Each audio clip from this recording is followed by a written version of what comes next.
Okay, so we have a quorum, Doug, so I'll go ahead and get us started. All right.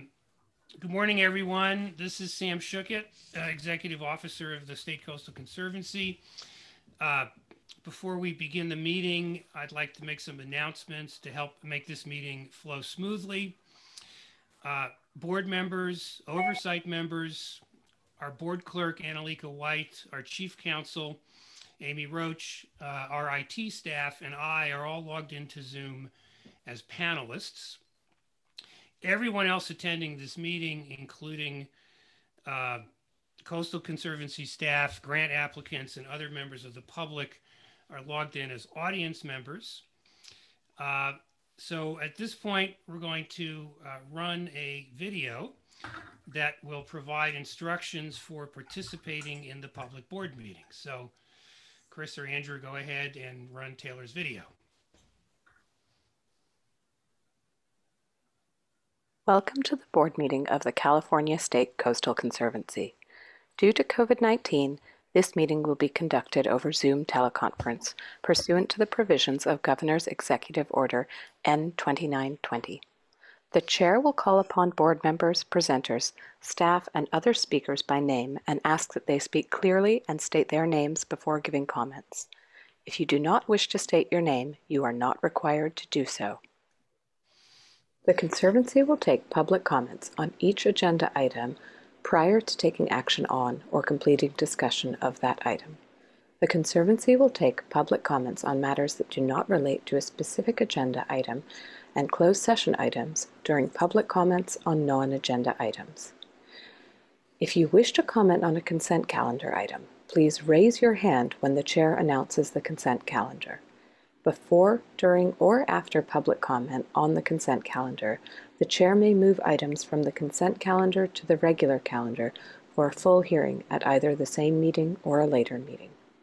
In order to make a public comment at the appropriate times in the agenda, please raise your hand using the raise hand option on Zoom or dialing *9 from a phone. Then wait to be called upon to speak. If you are attending by phone, you will be unmuted. If you are attending on Zoom, when it is your turn to speak, you will be moved into the participant panel so that you can appear on camera. You may see a blue circle on your screen as you are moved from attendee to participant. Once you are a participant, if you wish to appear on camera, you must turn your camera on. At the end of your comment, you will be moved back to attendee. Phone participants will be re-muted. Public comments will be limited to a maximum of 3 minutes. This may be adjusted by the chair depending on how many people wish to speak on a particular item. Public comments on non-agenda items will be limited to a total time of 45 minutes. If you sent us a public comment by email or voicemail before 5 p.m. yesterday, it will be entered into the record and shared with the Conservancy members, but will not be read aloud. If you submitted a comment in advance of the meeting, you do not need to repeat it during the meeting, though you are welcome to do so. A roll call vote will be taken for all action items. The chat feature will be disabled for the duration of the meeting.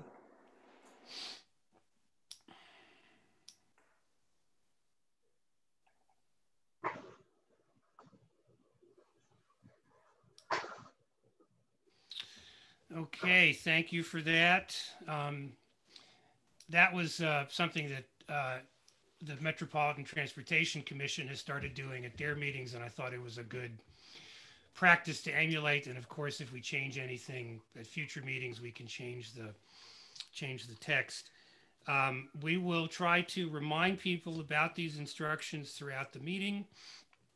I want to thank all of the Conservancy staff who are keeping the agency and these board meetings running during these trying times, and I hope that everybody in the public will have patience with us as we work our way through this somewhat awkward way of doing meetings.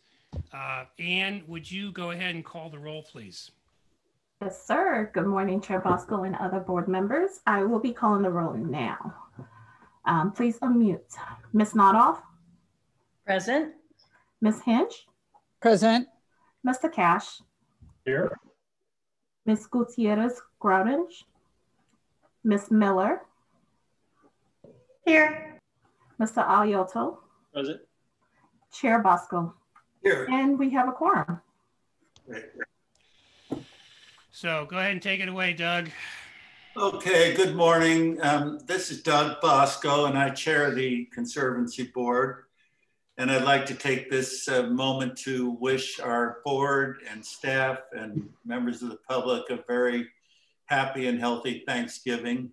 We do indeed have a lot to be thankful for, despite some of the trials and tribulations that we've all been through. But one of the things I'm thankful for are the people I'm going to introduce now, who are the other members of our board. And first is Annie Nodoff. Annie was appointed by the Senate. Susan Hench, who is here by virtue of the California Coastal Commission. Brian Cash, who represents the Resources Agency. Gail Miller from the Department of Finance. Joe Aliotto, who was appointed by the governor. And I know that we have Assembly Member Stone with us. Welcome, Assemblyman Stone. And if there are any other members of our advisory group or their staff people, please feel free to let me know. Okay, having said that, why don't we go ahead and approve the minutes of September 3rd, 2020. Does anyone have any changes or additions to the minutes? I don't, and I'll move approval, but I also just wanted to note that Senator Monning has joined us. Oh, good. Welcome. Welcome. I like your background. Okay, Annie moves, or Ms. Nodoff moves, Mr. Cash seconds that we approve the minutes.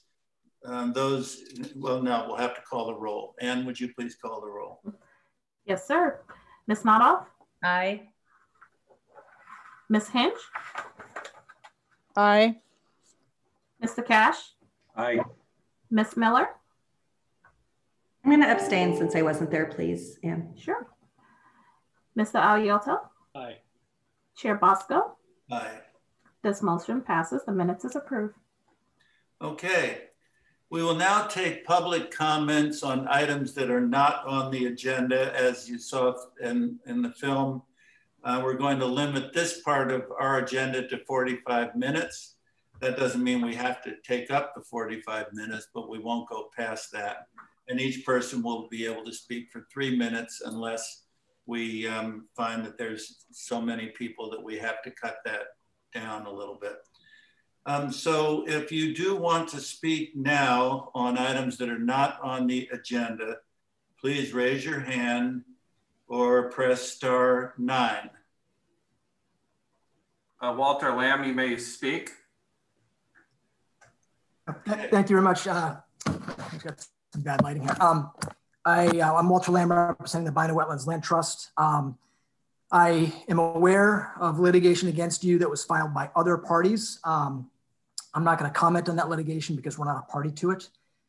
But I will ask respectfully that you maybe set aside the legalities of the Prop 12 expenditures and voluntarily hold yourselves to a higher standard of care as to how that money is going to be spent in the future. And I think a reasonable starting point for that might be simply to have a report from your staff as to how all of the money has been spent to date, not an audit, just a report from your staff, going back to the $10 million that was used to help acquire the land back in 2003, sort of working through the other high-level expenditures. I think that will help us all get on the same page as to whether or not there are any issues. I can tell you that our understanding is that, going back to that $10 million to help acquire the property, we know that some of that land publicly acquired is being used for parking lots leased to the county. And to us as environmentalists, that does not seem an appropriate use of that land. That may or may not be something that you wind up agreeing with us on if you are exposed to the facts. If you look at the 2004 letter from your staff that sort of kicked off this project, it anticipated in 2004 that the planning would take, I think, 3 years and a couple $1 million. That's obviously been off by many magnitudes. And there may be some legitimate reasons for that. But I do think it raises the question, what are we doing now to prevent those delays? I think it's also worth noting that had that been the case, there would be $13 million left over for actual restoration, in addition to another $7 million that had been set aside from another bucket of Prop 12 funds. That's $20 million. And at the time, the plans were not so, gigantic. And that could have created for us something very similar to a Madrona Marsh that the public could be using right now. I think if you look at the $500,000 of Prop 12 funds from the Conservancy that was used to facilitate access in Area A, and then you look at the fact that access to Area A has been closed, you may or may not agree that we have some legitimate concerns around that. You may or may not agree that we have some legitimate concerns about some of the money that went to the first lead consultant who was terminated for producing unusable work product, but who appears to have been paid roughly $1 million. You may or may not agree that we have some legitimate concerns over the money that you appropriated, the $6.25 million in 2012, much of which was spent to create designs, engineering designs, that through just some really unfortunate miscommunication were based on the wrong flood control standard, not even close, and that work probably needs to be redone. So again, what we're asking for you to do is just have the same level of care and expenditure of these funds that you would want another agency to have, spending money on an issue that you care deeply about. And I'm just going to shift with whatever remaining time I have. Another issue, but related, is the greenhouse gas impact of this project. I know that a lot of people really, really want this project to go through, and they are unfortunately spinning the numbers to make it seem like a really big number of greenhouse gases that will be emitted from the construction equipment, 11,495 metric tons, which in context is about 2,500 passenger cars for a full year. And they're trying to minimize that number and then elevate a number of 284, right, a much smaller number, metric tons that could potentially be sequestered additionally on top of the benchmark if and when the project gets to that point, which is, it would be miraculous if that happened in 10 years. So we all know that the California and UN milestones for climate change, 2030 and 2050 are the two biggest years. Nobody actually wants to wait until 2070 or 2080 to even break even on a project. And so we would like you to help us surface the factual information that's in the environmental impact report that goes through every kind of construction equipment, how many days it will be used. And I think that's my time. Thank you very much. Thank you. Okay, anyone else from the public? Yes, hold on one second. Lisa Levinson, you may speak.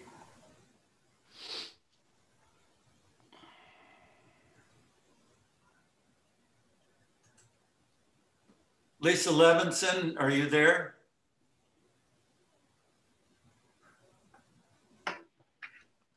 Yes, I am. Can you hear me? Yes. Yeah. Okay, thank you very much. So I appreciate this opportunity to speak. I'm Lisa Levinson with In Defense of Animals, an international animal protection nonprofit with 250,000 supporters and 25,000 residing in California. 20,000 of our supporters have signed 3 petitions to oppose the destructive counterfeit restoration project at Ballona Wetlands Ecological Reserve, which would kill thousands of wild animals, including federally endangered species like the least Bell's vireo, El Segundo blue butterfly, California least tern, Belding Savannah sparrow, light-footed ridgeways rail, and federally threatened species like coastal California gnatcatcher and the western snowy plover. All of these animals were documented within the reserve. According to Margaret Griswold, a PhD restoration ecologist, the current restoration alternatives will result in the conversion of a historically varied and dynamic seasonal system with significant freshwater inflows that was predominantly isolated from the sea. and make it a perennially open tidal system, resulting in an inefficient project that will require funds for dredging maintenance and ignoring the most recent science on the historical ecology of Southern California estuaries, which were naturally closed for significant periods of time. In Defense of Animals hosted 4 virtual town halls attended by thousands of people to educate the public about this counterfeit restoration project. We urge you to drop this project in favor of a more gentle approach. There's no need to artificially open the estuary and destroy the existing habitat of thousands of animals who live there now to protect Ballona wetlands. Thank you very much. Thank you. Okay, are there any other speakers? Doug, we have 1, 2, 3, 4, we have about 7 more speakers. Jane Velez Mitchell, you may speak. Unmute. Hi, and I might as well start the video. Here I am. Thank you very much for allowing me to speak. I'm going to quote from the Washington Post of September 10th. Humanity's expansion, consumption, and transformation of land and sea have caused wildlife populations to plunge over 5 decades, signaling a broken relationship with nature that helped trigger the global coronavirus pandemic, a report says. Average populations of nearly 4,400 mammals, amphibians, birds, fish, and reptiles have dropped by 68% since 1970, according to the World Wildlife Fund report, which is based on vertebrate monitoring projects around the world. At the rate that we are destroying and displacing wildlife, we could have virtually no wildlife vertebrates left by 2030, except for squirrels and rats. And so that is why we don't want to displace the 1,700 species that are currently living at the Ballona wetlands, LA's last coastal wetlands, which is also an important landing spot for migratory birds. The idea that we're going to displace all those animals and that they will magically reappear in a decade as they are being decimated globally is truly magical thinking. And I point to the Oxford Lagoon, which now looks very pretty. I drive by it all the time. I live in Marina del Rey. Do you see biodiversity there? No. What you see are seagulls. I love seagulls, but that's like saying there's biodiversity in Manhattan because there's a lot of pigeons. By chasing off all these species in the Ballona wetlands in order to do this grandiose project, you are really causing the damage that you purportedly hope to prevent. We don't know what the situation is going to be like in 10 years. And the idea that these animals will somehow return and also that they're going to be displaced and not die is just really, really, I can only describe it as magical thinking. And I respectfully and humbly ask you to consider, in light of what is happening in the world today, the coronavirus pandemic, which is obviously a zoonotic disease that jumped from animals to humans and is created on a larger scale by our abuse of animals and our disrespect of animals, to think of a more gentle approach than just bulldozing LA's last coastal wetlands. We are not against restoration. Restoration does not have to mean destruction. Killing is not restoration. Bulldozing in huge, huge, massive quantities is not restoration. This can be done in a more gentle fashion. We are seeking to dialogue because we agree it needs to be improved, but do it in a gentle way. Thank you. Thank you for listening. Thank you. Okay, who's next?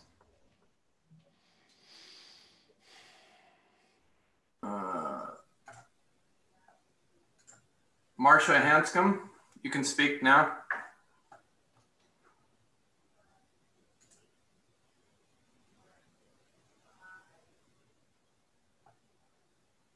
Hello, can you hear me? Yes, we can hear you. Thank you. I'm Marcia Hanscom with the Ballona Wetlands Institute and a longtime advocate for the Ballona wetlands and other coastal ecosystems.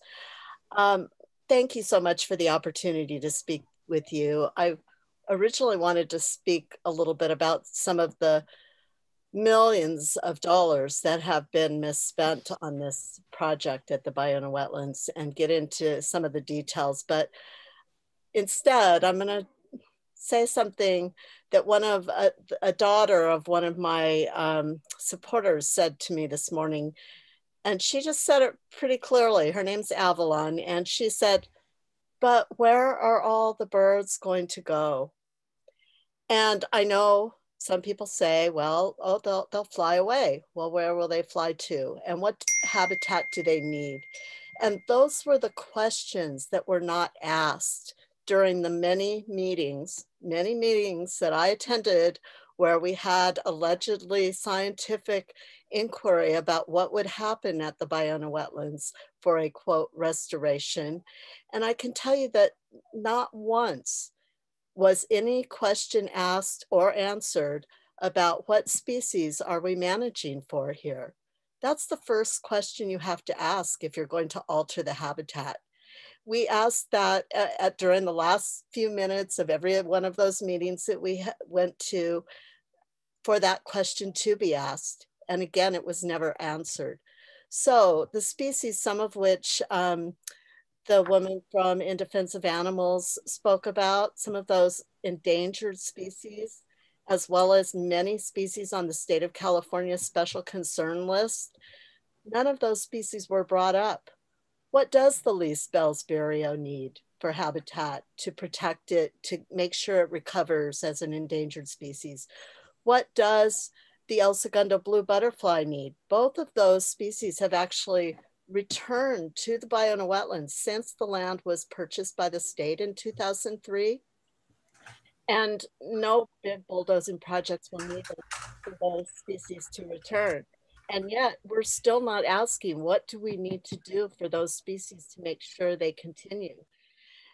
This, behind me, this picture you see, this is a salt pan. The salt pans in Southern California are now the most endangered habitat of our coastal wetlands. The State Coastal Conservancy itself has done reports on this, that's the rare habitat that we almost have lost now. This will be lost if we do this project. This salt pan behind me would be completely obliterated. And you can't just make that up and engineer it into existence. So please stop this project. Thank you. Thank you very much. Okay, let's listen to our next speaker.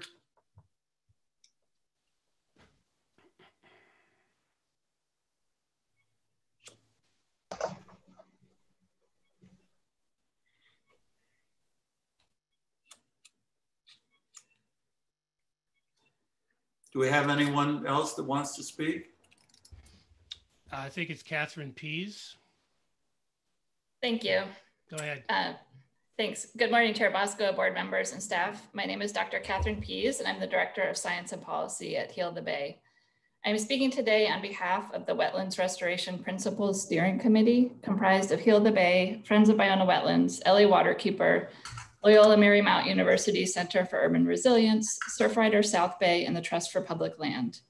Our coalition offers strong support for the comprehensive restoration of the Ballona Wetlands. We are anxiously awaiting the certification of the final EIR by the state and the selection of a preferred project alternative. We appreciate and thank the Coastal Conservancy for their support and role in the planning for the restoration of the Ballona Wetlands. The project is long overdue and it must move forward as soon as possible. Much of the opposition to the project is based in misinformation and utilizes fear tactics and conspiracy theories to garner support. Okay.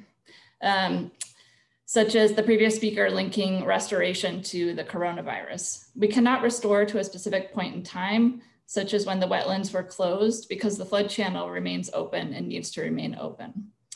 The idea of restoring to a specific point in time is outdated and not a current way of doing restoration. Further, restoring for a specific species, as was also described, is an outdated method of restoration. Many of those opposing Ballona's restoration also opposed similar efforts in the past that have proven to be very successful, and I want to just bring a few of those to your attention today.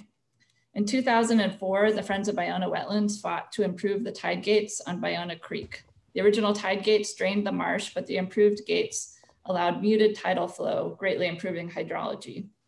The introduction of saltwater and tidal flushing into the wetlands reduced invasive species, revived native pickleweed habitat, and resulted in the expansion of the population of the state endangered Balding savanna sparrow from 13 pairs to more than 50 pairs.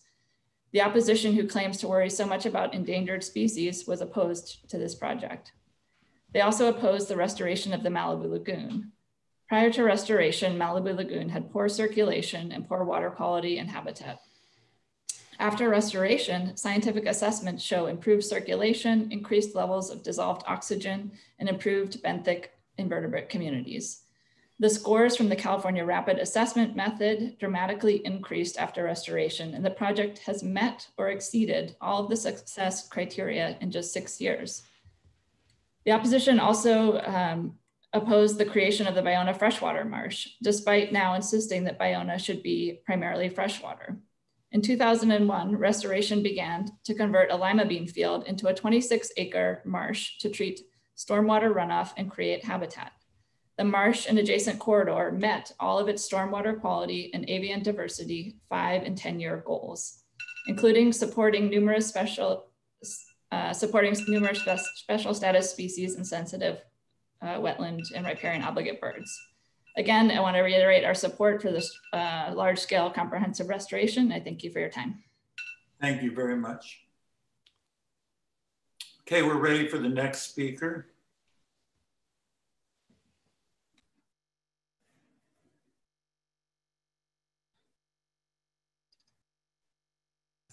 Lisa Carlin, you may speak.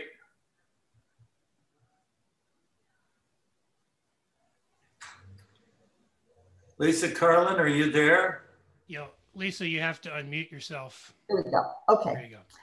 There we go. Hello, honorable board members and staff. My name is Lisa Carlin. I'm surprised my video's not up. Why is the video? Oh, hold on. Let me do this. Yeah, turn your camera. Okay. There you go. So we'll start. Can you hear me okay now?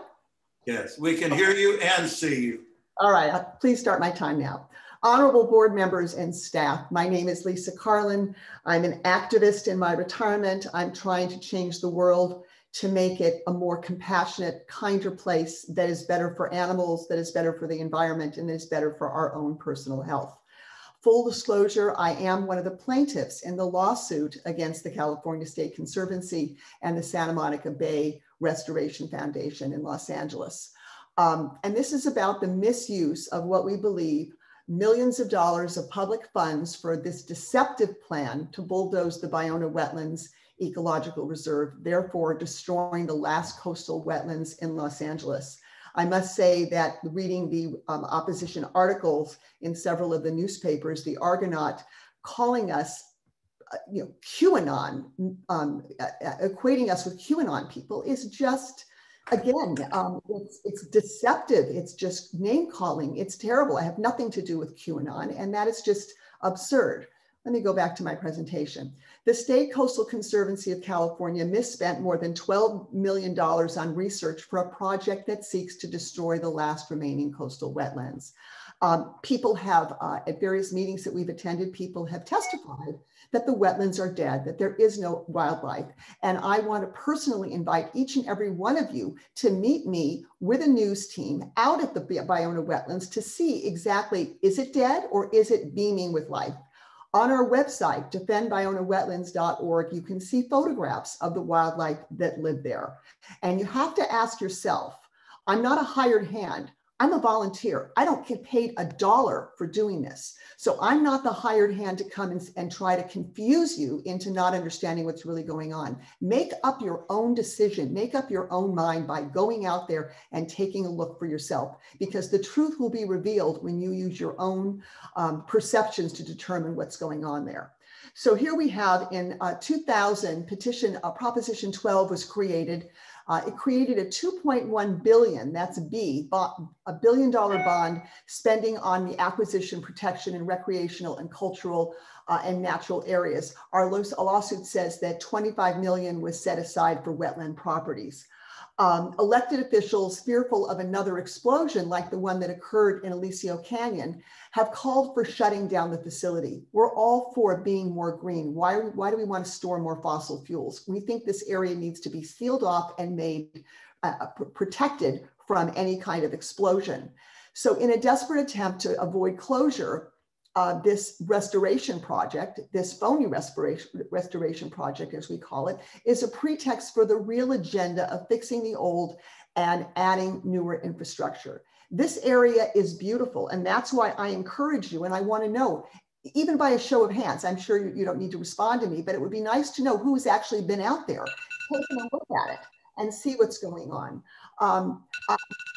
I wish I had more time to speak, but you really have to find the truth and filter through the deception that is being perpetrated upon you by hired hands and lots of money. Thank you so much.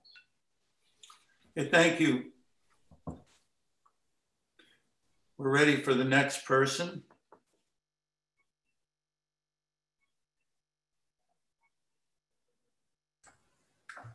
Phone number 310-351-2616. You may speak.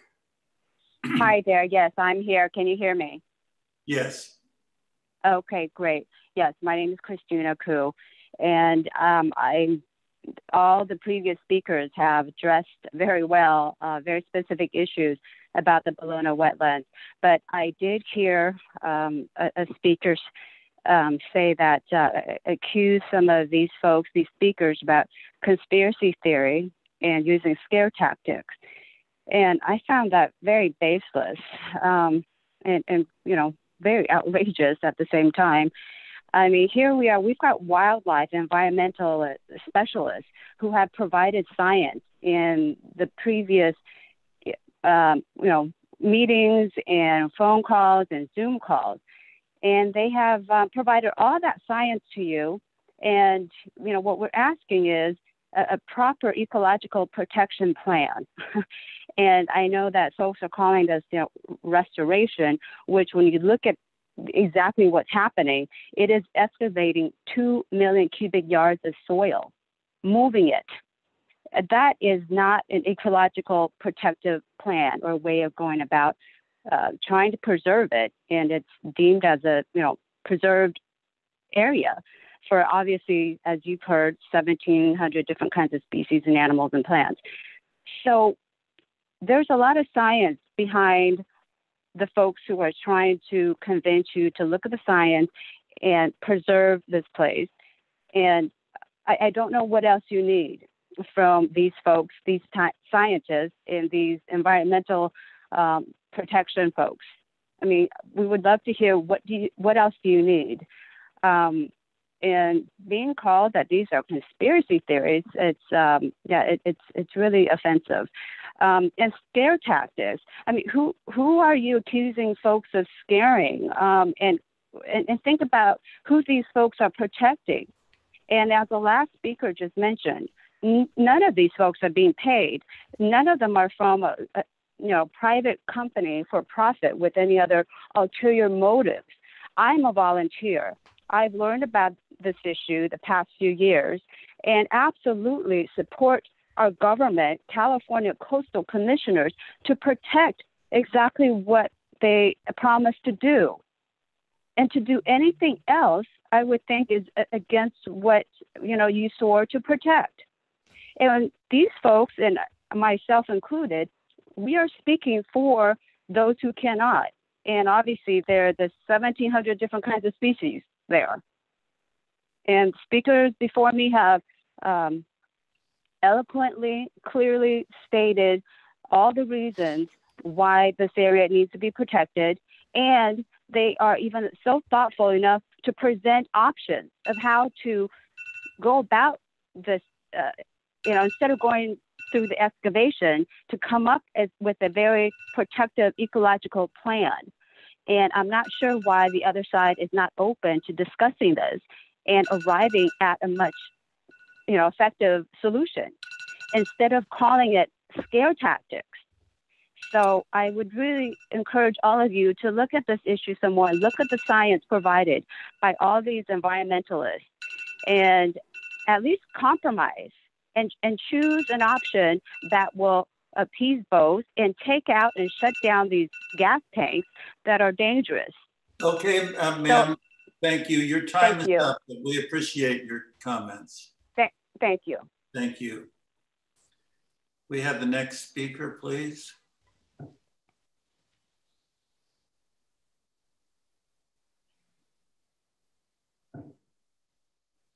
Robert, you may speak. Go ahead.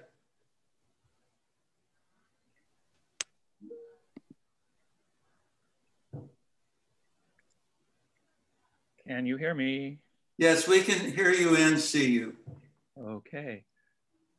My name is Robert Jan van de Hoek, and I'm a scientist, public servant for over 40 years, 40 plus years, 10 years as a federal scientist in wildlife science, botany, botanist, and an archaeologist in 2 different federal agencies, the Department of Interior and the Department of Agriculture at the Forest Service and in the Bureau of Land Management, BLM.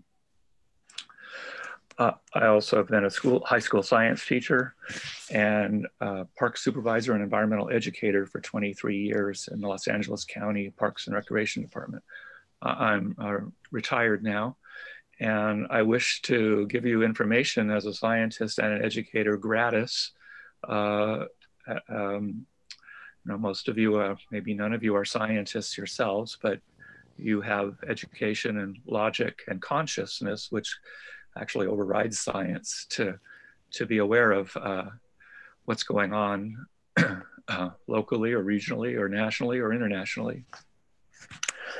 I walked with Chairman Bosco and a group of other members of the public at the Ballona Wetlands a number of years ago, and I was very pleased to walk alongside Mr. Bosco and share information on science and education. And we were walking in a part of the Ballona Wetlands that was had hundreds and hundreds of burrow systems of native rodents, and our feet were collapsing through the rodents. No harm though, because they rebuild their burrows when we were doing there. And we saw a king snake and we saw some different types of birds. And it was a good meeting. And then later you had your meeting at the Conservancy in Culver City and the Baldwin Hills about approving funds for research. During that research, much more was learned, Mr. Bosco and members, including the figure you're using of 1,700 species. And that list that's a conservative list that I put together. It includes plants and animals, mushrooms and lichens, fish, marine life, and land life. And that's all at risk if this plan of alternative 1, 2, or 3 is chosen and certified. I was asked to be a plaintiff in the lawsuit that last month was on your agenda, and you discussed in closed session. And I don't want to, being a scientist and not a lawyer, I don't know if I'm crossing over the bounds of this, but I believe I know the lawsuit included Sam Schuckett, your executive director, individually too. And the Attorney General has decided to weigh in. I guess there'll have to be a part 2, unless I can have a few more seconds to just wrap up. You know, we have other speakers, so I think we should leave it at that. But thank you for your comments. I know that you've addressed us before as well. So. Yeah. Okay. Watch the money. Thank you, Chairman Bosco. Money meaning the lobbying that's going on by the gas company to the various scientists, LMU scientists at Loyola, and Heal the Bay, a speaker earlier. But I've already gone over. Thank you. Thank you. Okay, the next speaker, please. Laura Brodzinski. Kathy Knight. Oh, Kathy Knight, okay. Kathy Knight, are you there? Can you hear me? Yes. Okay. Okay, I'm Kathy Knight, and I'm with the Ballona Ecosystem Education Project. And you've heard a lot about Ballona and it's a very important wetland. And I've been volunteering for 27 years now to save this land, using a lot of my own personal resources.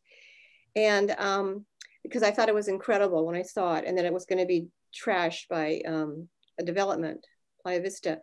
So what I want to bring out today is my experience in this whole thing about consultants and scientists that are being, like people have said already, being paid for their reports, and groups that have a moneyed interest. What I found out early on was I and some other people discovered gas coming out in the late 90s around the Playa Vista project. So we brought that to the attention of the city, and they asked Playa Vista's specialist, what about this gas they say is coming out? And the specialist says, oh, there's nothing. It's just some methane from the wetlands. It's nothing at all. And, you know, it's no big deal. And they don't know what they're talking about, you know, and they were $1 million experts for Playa Vista.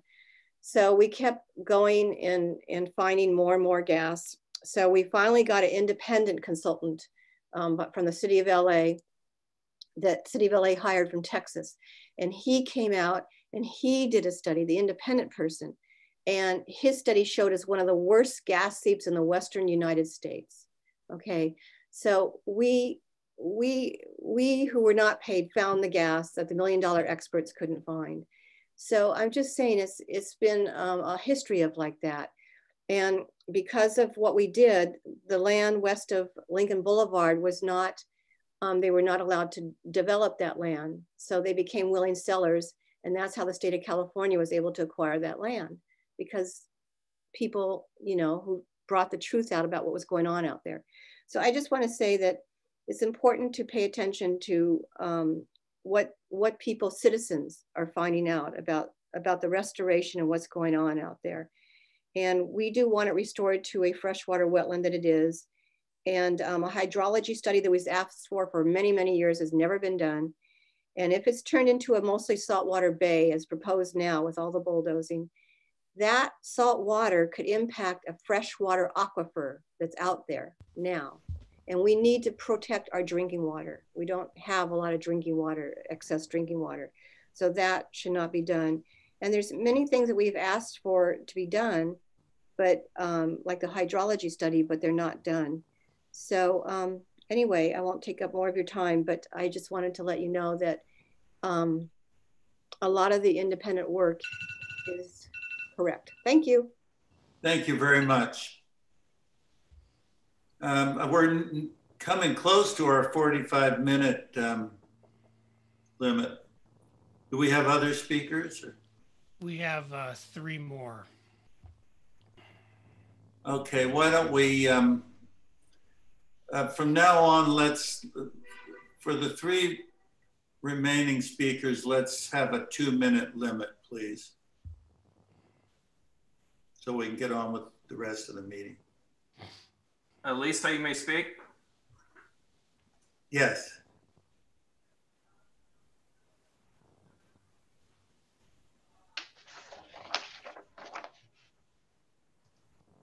Lisa, go ahead. Thank you. 2 minutes. I'm Lisa Pignani. I'm the Gottlieb Environmental Fellow at the Center for Urban Resilience at Loyola Marymount University. And while I appreciate the passion of opponents to restoring the Ballona wetlands, I have over 30 years on the ground experience in the wetlands as a member of the Friends of Ballona Wetlands, a docent at the freshwater marsh that was created by bulldozers, and the former executive director of the Friends. And I can tell you, it is time for the Ballona restoration. Most of the 600 acres are degraded and could look more like the 200 acres the Friends and Audubon have successfully restored by hand over the last 40 years. We don't have another 40 years, certainly not in my lifetime. So with the help of bulldozers and a well-designed plan to restore and open up the wetlands, we need to do this now. Again, it's time. Both our organizations did and will continue to do our best to open the gates to the public after COVID-19 restrictions are lifted. But the majority of the residents of LA, especially underserved communities and our indigenous peoples, deserve more. No plan is ever perfect, but the plans being proposed offer more than the do-nothing suggestions by some. Opening up the newly restored wetlands with regulated trail systems is necessary to give Angelenos access to the Ballona wetlands that they paid for. Again, it's time. Thank you. Okay, next.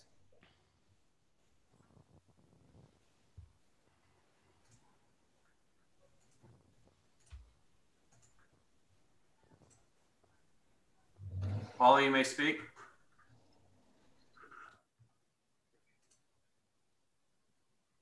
Me, Molly Baszler. Oh, hi, guys. Thank you. I'm Molly Baszler. I am a climate reality leader, a environmentalist and activist working to protect the Ballona wetlands for, I don't know, several years. And the issue really is, it's about SoCalGas. It's about the oil storage facilities that are underneath Ballona wetlands. It all goes back to the money. And Heal the Bay and all the other ones, Friends of Ballona, who are pushing for this bulldozing, take money from SoCalGas. And we have legitimate documentation in regard to that, those transactions. So it all goes back to SoCalGas having their storage facilities underneath Ballona wetlands, a sacred space. And there's different variables. We want to get SoCalGas out of there. We want to protect Ballona wetlands, and it goes back to the climate emergency. You are a conservancy to protect and conserve natural resources. So why would we go in there and destroy it, thinking that we know better than Mother Nature? I mean, it's the height of arrogance. And I think we lose sight, especially the people pushing for this. It becomes a battle and we lose sight of really what's important, and that is to protect planet Earth. We are in a 6th extinction phase, all of us, not just the animals at Ballona, but we are in a climate emergency. Our world is on fire, if you haven't noticed. We are trying to move out of gas and oil. We are trying to go into the Green New Deal, a green economy, electric vehicles. And then we're fighting over whether we should bulldoze and up this land that is going to create more carbon in our atmosphere, which is going to create more global warming. So why don't we just do a gentle restoration, get SoCalGas out of there? And the woman who spoke about Loyola and the gates, that's SoCalGas. It's not because of the pandemic. Those gates are closed. SoCalGas doesn't want anyone in there. Really. Okay. Thank you. Thank you. Next.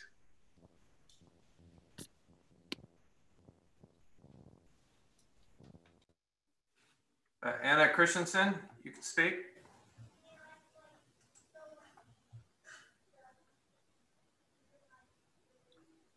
Anna Christensen, are you there? Yeah, can you hear me? Yes. Okay, here goes.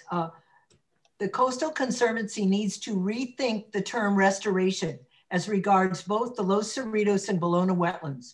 Restoration ecologist Margaret Griswold's comments on the LCWA's Los Cerritos wetlands PEIR clarify what is proposed in both cases is not restoration, but habitat creation. And I'm going to quote her. Restoration is the process of intentionally altering a site to establish a defined indigenous historic ecosystem. The goal of restoration is to emulate the structure, function, diversity, and dynamics of the specified ecosystem. This is from the California Society of Ecological Restoration. According to Army Corps of Engineers, restoration can be divided into 2 activities: reestablishment and rehabilitation. Reestablishment returns historic, natural, cultural functions to a site that previously existed. Rehabilitation improves the general suite of functions of a degraded site. Usually, rehabilitation results in less disturbance to a site than reestablishment. Habitat creation establishes a historic ecosystem on lands that did not previously support this ecosystem. I have one general comment. This is Griswold talking concerning the program described for the Los Cerritos wetlands PEIR. The proposed project suffers from the same lack of historical basis for which described habitat restoration of the wetlands as other regional coastal wetlands restoration projects have ignored, not only historic conditions, but also conditions that currently exist in an effort to force presumptive improvements. With respect to the wetlands, the Los Cerritos wetlands, there's a lack of reference to the historical ecology and landscape change of the San Gabriel River. And I have to skip because I'm going to run out of time here. I'm skipping some of this. As is, most of the plan calls, sorry. So I'm going to try to send you that whole letter, but basically these are not restorations, all right? And a comprehensive review needs to be done of the alkali metals. This is a fragile ecosystem. There's a lot there that needs to be protected. Do not move forward. Thank you. Thank you. Sorry, it took me too long. That's all right. Thank you. I think we're at the end of our 45 minutes, aren't we? You have one, we are, but you have one speaker left. All right, let's have one more speaker. Patricia, you can speak.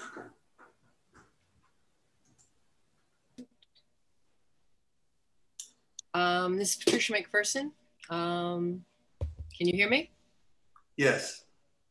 Hi, Patricia McPherson. I'm with Grassroots Coalition. I would like to reiterate support for what Anna Christensen just said, Kathy Knight said also. But I would like to remind you also that this, I too have been involved in Ballona wetlands for the past 30 years on the gas issues, oil field gas issues with SoCal Gas, but also from a natural resources point of view.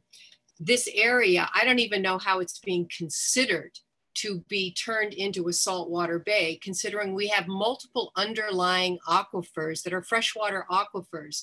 Playa del Rey used to have a drinking water company on its coast, and these waters are currently classified as potential drinking water through the Water Board. And in a recent Prop 65 case that SoCal Gas lost for its contamination to this groundwater, they have to remediate to a drinking water standard. And if that water quality in their settlement agreement states, if that changes, they will no longer have to remediate the groundwater to a drinking water standard that they have to do now. And as you all know, a Prop 65 case is a very narrow case that is time barred for the other areas of contamination that SoCal Gas is aware of contamination that exists there. We know that from their abandonment reports. They will no longer have to remediate that to a drinking water standard. We know from the governor's new orders regarding groundwater sustainability that our freshwaters need to be protected. We have currently ongoing diversion of Ballona's fresh groundwater by the Playa Vista site that's adjacent to the project. Also through NPDES permits that we are working with the Water Board right now. But all of these issues need to be addressed and looked at because Ballona is a unique wetland. It is a predominantly fresh seasonal wetland. Okay, thank you. All right, we've now concluded the public comment part of our agenda, and we'll move on to the consent calendar. These are items of less than $250,000 or previously approved projects. Are there any members that would like to take anything off the consent calendar? If not, Anne, will you please call the roll on the consent calendar? Yes, sir. Ms. Noddle? Aye. Ms. Hinch? Aye. Mr. Cash? Aye. Ms. Miller? Aye. Mr. Alioto? Aye. Chair Bosco? Aye. This motion passes. Item number 4 is approved. Okay, technically I didn't ask for a motion in second, so Anne, will you move that? Annie, will you move that and Brian second it? Approval of the consent calendar, yeah. Okay, thank you, sorry. And could I just say one thing, and that is that I just have to reflect on the public comments that when I started working on coastal issues in 1978, Southern California wetlands was a very controversial issue. And the fact that we are here 42 years later, and in California, we have the bountifulness of being able to argue about how we restore and protect our wetlands rather than trying to protect them from destruction that we're seeing at the federal level. I feel very lucky to be in California, that we are able to have these type of conversations about how best to protect the planet. Very good point. I just received, and I think everyone else did too, Wetlands on the Edge and another publication, both relating to Southern California wetlands. Looking forward to reading those. All right, we now have our brief executive officers report. We will make this as brief as we can. Thank you, Chair Bosco. Good morning, members. Sam Schuckett, Executive Officer. We have 3 discussion items and 1 action item. Before we dive in, I wanted to thank our Coro Fellow. We've had a Coro Fellow, Caitlin Morton, who's been with us for 6 weeks. Today is her last day with the Conservancy. She assisted Tim Duff in an effort to update our public access way guidelines, which we will be bringing to you for hopeful adoption at some point in the future. So thank you, Caitlin, for your service to the Conservancy, and best wishes for the rest of your Coro year. We try to get Coro Fellows every year because they are always fabulous and do a lot of great work for us, and then they go on to have to great careers. Thank you, Caitlin. We really appreciate your work. Caitlin, because we're in the COVID area, Caitlin actually worked for us from New Jersey. Oh. The first item on the EO report is just to talk a little bit, if you wanted to, about our plan to update the Conservancy's project selection criteria. As you recall, this board adopted our JEDI guidelines a couple of different meetings ago. And one of the things that those guidelines talk about is updating our project selection criteria to aim for greater equity in our project selection process. We're going to come back to you in 2021 with actual detailed proposals, but I wanted to let our Chief Deputy, Mary Small, talk a little bit about where we are at with that project and see if you had any questions. So go ahead, Mary. Well, that was pretty much all I was going to say. We provided you with a memo kind of laying out the process. We have had project selection criteria for more than 20 years, but we last updated them 2014. So we are anticipating this would be a more comprehensive update. And Sam also wanted me to let you know that we took a look at our staff recommendation format and we streamlined it a little bit and took out some of the redundancy. So in 2021, you should see I'm sure you'll notice, a much refined staff recommendation. And with that, I'm happy to answer any questions. Any questions for Mary? Well, thank you, Mary. Thank you. The next item on my report is going to be one of these keep your fingers crossed technical moments. We've had 2 members of our oversight committee, both in the Senate, Senator Monning and Senator Hill. They are both termed out of office, which means they will be leaving the legislature and they will be leaving us. And both Senator Monning and Senator Hill have been quite involved and quite attentive to the Coastal Conservancy, and we have done a great deal of work in both of their districts. And in a moment, I'm going to see if they'd like to say anything. We've prepared certificates of appreciation for them, which we will, I guess, mail to them because we can't hand them to them in the office. But in the tradition of the Coastal Conservancy of sending people off with music, the Conservancy Band has recorded its first single, and it is a farewell song to Senator Monning and to Jerry Hill. And so I would like to ask my technical specialists to bring it up and run the music. 1, 2. We know you gotta leave us, we refuse to let you go. If we have to pay, please don't make a fuss. We don't mind, cause you mean that much to us. You have to pay, you know it. Please don't leave me, girl, don't you go. Ain't too proud to please, baby, baby. Please don't leave me, baby, don't you go. Now you heard about them, you'll never come down. No sense to even try.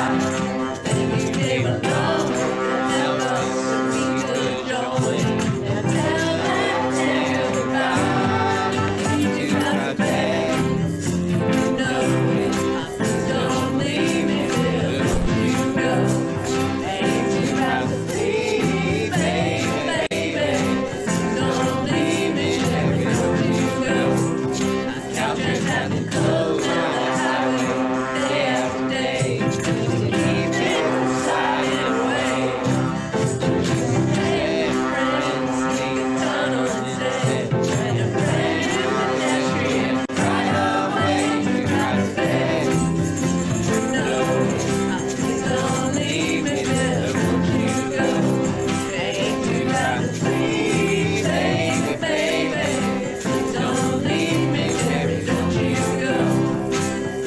You know you gotta leave us, but please don't go.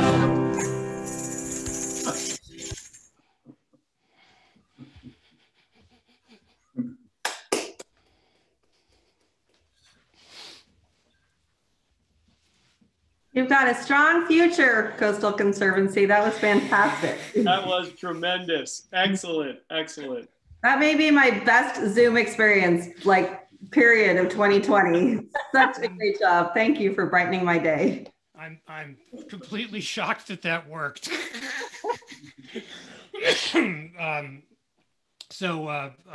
Senator Monning and Senator Hill, I wanted to personally thank you for your service and your involvement. It's been a pleasure to work with you.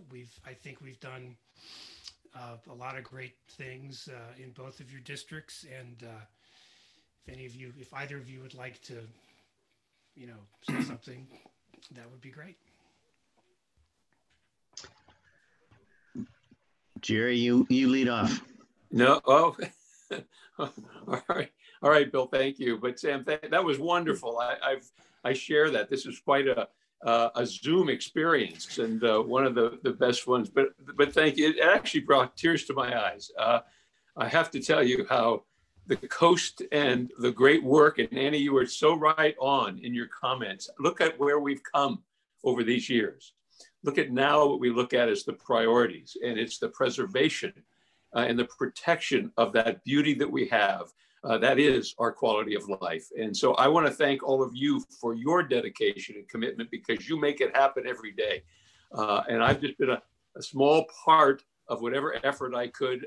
And I'm just so proud to have been able to represent the coast of California, a portion of it, probably the most beautiful part of it, but that's another story that Mr. Monning, Senator Monning will argue with me about. But I am just so honored by this recognition and honored by the great work that you do and will continue to do to preserve and protect that tremendous asset that we have and enjoy so much. So thank you very much. I'm honored. Thank you. So I'll jump in here and start by acknowledging my good friend and colleague, Senator Jerry Hill, who I agree does live in the second most beautiful part of the California coast, right behind that of the 17th Senate District. But our entire California coast is what we all band together to protect, to preserve, to conserve, while still sharing with the rest of the world. I just want to thank Sam and Chair Bosco for their leadership and all the staff at the Conservancy. My good friend Annie Nodoff, who's in some retirement trajectory from NRDC and a neighbor now in the Carmel Valley. So looking forward to her continued leadership protecting our coast as well. And just a couple of acknowledgement, Sam and your team, the leadership on the removal of the San Clemente Dam. I know there was a couple of photos of that, and we were able to secure $26 million from the state budget to contribute to that largest dam removal in the history of California to protect that Carmel River, upriver and steelhead habitat, and protecting as well environment and public health. Ongoing work on the Big Sur Coastal Trail. And I just want to acknowledge the ongoing work of the Conservancy staff looking for resources as we look to protect the coast and mitigate against some of the impacts of increased tourism, even during COVID-19. And I know there's ongoing discussions about finding support with state parks and Caltrans and others for more restroom areas along the coast, as well as I mentioned the ongoing work on the coastal trail. So it's been an honor to serve as in an advisory capacity, I guess, representing the state Senate, along with Jerry Hill, Mark Stone, who shares part of the district in his assembly district and will continue in his work and oversight with the Conservancy. But again, Sam, thank you for this opportunity. Thanks for your years of leadership, and we will continue to be active. I know Jerry and I in enjoying our coast and working with all of you to protect it. So thank you all so much. Thank you both. Chris or Andrew, could you pull up one of the certificates just so they can see what I was talking about? And I wanted to thank everybody on the band who contributed, and especially a person who is familiar to both Senator Hill and Senator Monning. Trish Chapman, our Central Coast manager, is our music director. And we, all of us, recorded our own tracks and then sent them in, and she actually did the production for this, our first and hopefully not our last hit record here. So yeah, let me just thank Trish for her work on the dam removal, and her ability to pull that music together, I think bodes well for pulling people together and finding a trail alignment for the coastal trail. So if you can mix that music, you can do anything. So thank you, Trish. I thought you were saying she had a new career in Hollywood, maybe. I think so. I'd like to make a comment, if I can. First of all, I'm sorry that each of you is leaving the legislature. And I know that the enormous accomplishments you've made in the legislature and helping us to make. I know from personal experience that there is life after the legislature. And I also would guess that each of you will be dedicating your lives as you have to the betterment of our California environment and hopefully our national environment. One of the things I'm giving thanks for this Thanksgiving is that there will be many opportunities at the federal level to fill in positions, and ones that might even have applicability for our entire country. And I hope that each of you might be able to consider something like that, because we could definitely use your dedication to fill in for some lost time. And as far as the music is concerned, I would retire today if I thought you guys would make a record like that for me. Thank you for that. It's a very unique send-off. Thank you, Mr. Chair. Thank you, Sam. Yeah, thank you all. The next item on my report, sort of from the sublime to the mundane, is the approval of a Conservancy meeting schedule for next year. You have a memo from us with dates. I expect that we will continue to be meeting remotely at least until the fall of next year. So certainly the first 6 months of the year, you should assume are remote meetings. And if the schedule works for you, we would love to see it approved. Okay, do we have a motion to approve the schedule? Can I just get you to read the few dates? It's not too many, is it? Can you read it? No, Anne, can you pull that up and go through that? Yes, give me 1 second. Because I know in the past I've accidentally scheduled meetings on your birthday, Annie, so we want to make sure that we That's a good birthday present. Okay. If everybody else has it, that's fine. I just didn't have it right. Okay, so the dates proposed is January 21st, March 25th, May 27th, September 23rd, and the last one is December 2nd of 2021. Thanks. With that, I move approval of the 2021 meeting dates. All right, Ms. Nada. Who seconded that? Gail. Oh, okay. Ms. Miller seconds that we approve the schedule for next year. Those, please call the roll. And okay, Ms. Nada. Aye. Ms. Hinch. Aye. Mr. Cash. Aye. Ms. Miller. Aye. Mr. Alioto. Aye. And Chair Bosco. aye. Okay, this motion passes. Item number 5 is approved. Great, thank you very much. The last part of my report is amazingly about Southern California wetlands. As you know, because we just sent to you, the Coastal Conservancy spearheaded a regional strategy for Southern California wetlands in 2018. It's called the Regional Strategy.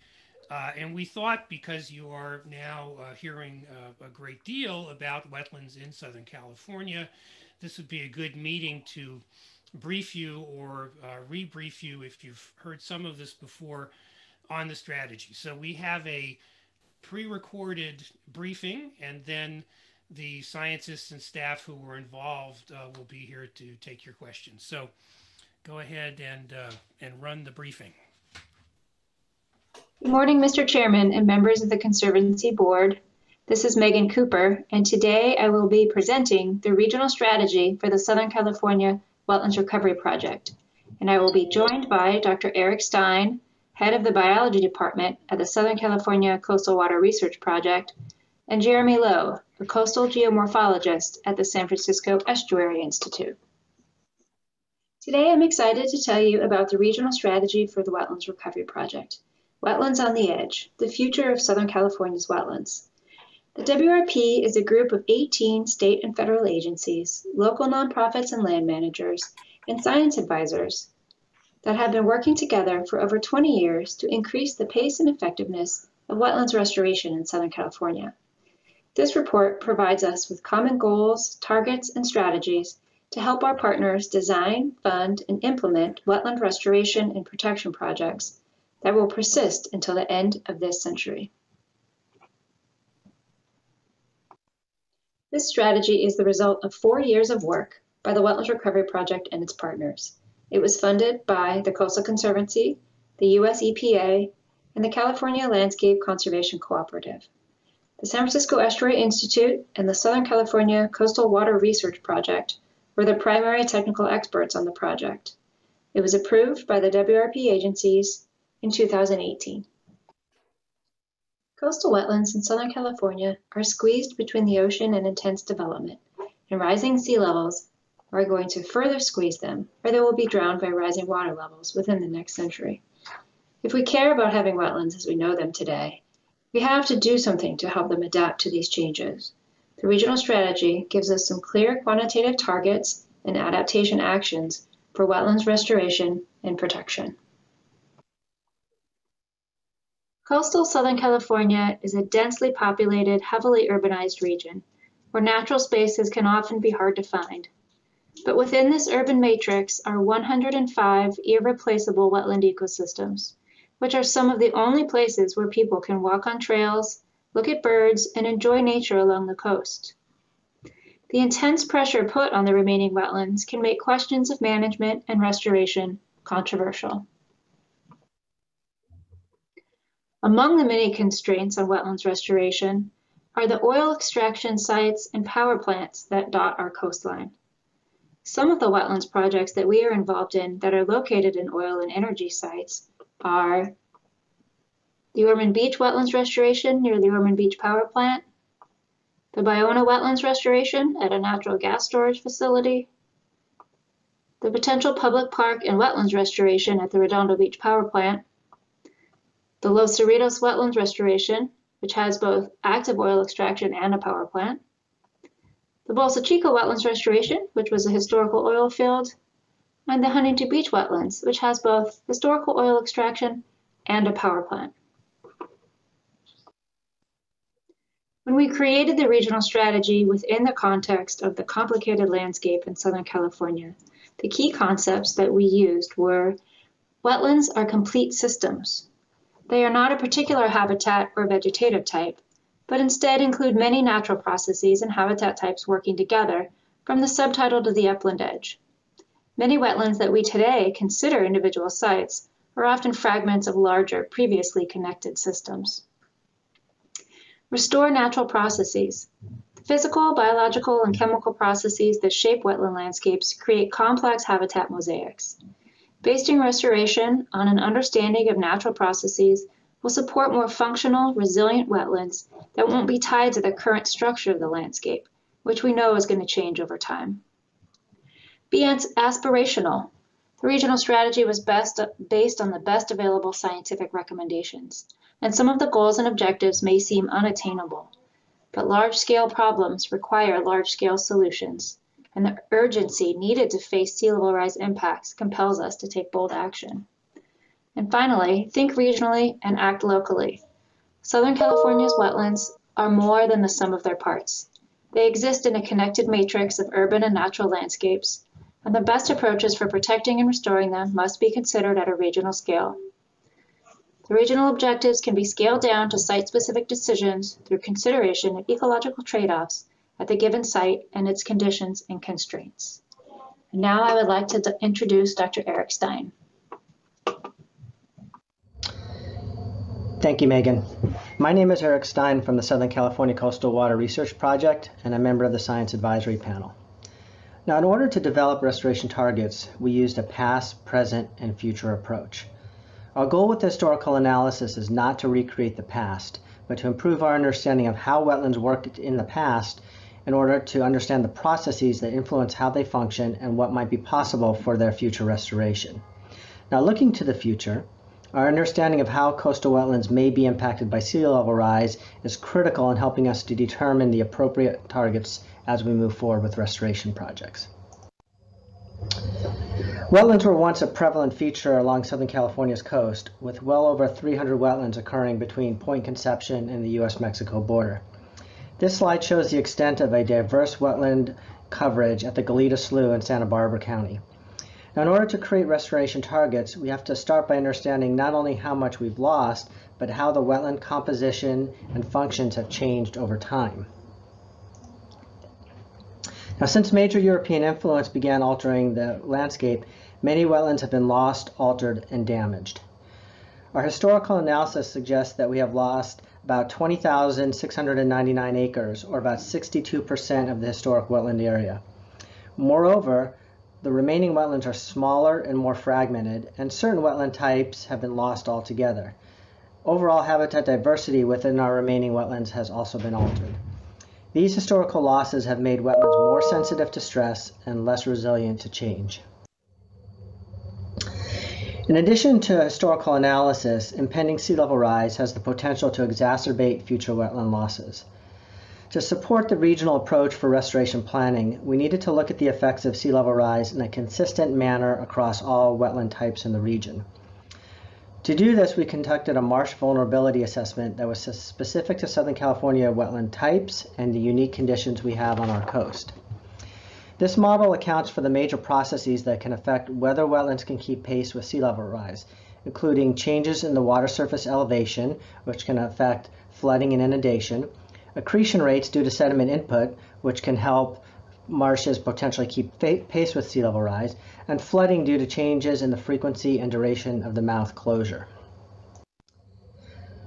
The results of this assessment showed us that sea level rise will not affect all coastal wetland types uniformly. To help us understand this, we grouped wetlands into different archetypes based on their structure and the processes that control them. And we saw that sea level rise effects will depend on the size, shape, sediment supply, and position of the wetland along the coast. In general, smaller wetlands with small watersheds and low sediment supply will be particularly vulnerable to sea level rise. These are also the wetland types that have been most impacted historically. The implication of this analysis is that not every wetland can or should perform every function in the future. Only through a regional approach to restoration can we select the most appropriate restoration strategies based on the wetland type and the anticipated sea level rise effects on that wetland type. However, taken in total, by restoring a complete set of wetlands, we can support all desired functions throughout the region. You can see that an overall shift will be from wetland habitats from current wetland habitats to subtidal habitats. Through our model, we calculated that we may lose an additional 920 acres of wetlands regionally with 24 inches of sea level rise. And as we move towards 66 inches of sea level rise, we could lose as much as 3,790 acres of additional wetlands. Now this graphic shows a comparison of wetland habitat divided by subtidal in blue, unvegetated flat in brown, and vegetated marsh in green. What we can see is as we look from the historical to the present, we can see that not only have we lost total wetland area, but we've also shifted the composition of wetlands to be more dominated by subtidal. As we look towards the future, we can see that this trend will continue and that although total wetland area may not change, the composition will change to be more dominated by subtidal habitat as we go forward in the future with 24 or 66 inches of sea level rise. However, it's not all bad news. This graphic shows that the restoration opportunities occur if we take actions to facilitate migration of wetlands into the undeveloped areas surrounding current wetlands that have appropriate elevations. So, if we take action to facilitate this wetland migration, we have the possibility to avoid some of the impacts of sea level rise and also opportunities for restoration that is resilient to sea level rise and can recover wetlands to bring us closer to the historic conditions. However, if we maintain the status quo, we will continue to lose wetlands as we move into the future. Thanks, Eric. My name is Jeremy Lowe, a geomorphologist with the San Francisco Estuary Institute. I'm here to talk about Goal 1 of the regional strategy, which is to preserve and restore coastal wetlands. For this goal, there are a number of quantifiable objectives to allow progress to be measured and management strategies on how to achieve them. The first objective of Goal 1 is to protect what we have in the region. We have 8,600 acres of existing tidal wetlands, which we need to continue to protect, restore, and enhance, as we have been doing. We also need to look ahead to restore wetlands for the future. The work Eric described identified that there are 7,700 acres that could become tidal wetlands if we restore tidal action to areas that could be wetlands today, and facilitating wetland migration into undeveloped areas as sea level rises. Many of these individual systems are much smaller than they were in the past as they have been diked, drained, and developed. The objective is to increase the size of individual wetlands to increase their ability to support wildlife and increase their resilience to climate change. So to increase the abundance of tidal wetlands now and in the future, we could remove barriers that prevent wetlands from expanding or migrating. We could protect, manage, and acquire adjacent land within the wetland migration zone. We could grade areas adjacent to wetlands to increase the opportunity for migration, and we could relocate or modify adjacent infrastructure or development. A major shift in our approach to wetland recovery must be from protecting only areas that are currently wetland to also protecting areas that are currently upland now, the wetland-upland transition zone. The upland edges of tidal wetlands provides unique habitat, a refuge for marsh wildlife, access to food and other resources, and serve the crucial role of providing space for wetland expansion. However, much of these wetland-upland transition zones have been lost to development. Without wetland expansion, sea level rise will convert coastal wetlands into mudflats and subtidal habitats, altering the appearance and functions of wetlands as we know them. As shown in this diagram, we need to protect what we have left of the existing transition zones, create space for marsh migration, and look for opportunities to protect and enhance undeveloped transition zone adjacent to the wetland edge. Sea level rise will have particularly dramatic impacts on coastal wetlands because of the changes that we've already made to the way these ecosystems work. The construction of roads, bridges and levees has completely changed water and sediment flow, which are defining processes that support estuarine systems. Wetlands have been fragmented. Connections with the ocean and with the watersheds have been diminished and altered. The objective is to reconnect the wetlands where possible to allow natural tidal, freshwater and sediment flow to occur, allowing the wetlands to respond to sea level rise. To increase the extent and connectivity of wetlands to restore cycles of tidal inundation, we could reduce or remove barriers such as berms and roads to reconnect wetlands. We could allow tidal inlets to open and close naturally. We could modify or remove structures to restore inundation regime. Management strategies focused on reconnecting sediment supply to coastal wetlands could be to remove barriers to release sediment held higher in the watershed. We could manage flows in river channels to increase their capacity to move sediment from the watershed. And we could augment sediment processes to raise and maintain marsh elevation. And all this takes time. Complex and large-scale coastal wetland restoration projects in Southern California take 10 to 20 years from initial planning to implementation. Once implemented, it may take several additional decades for the wetland to evolve into a fully functioning wetland ecosystem. At the same time, sea level is rising. It is critical that coastal wetland restoration projects are started as soon as possible in order for these systems to establish resilient and properly functioning ecosystems. Different strategies may be required as the rate of sea level rise increase over the century.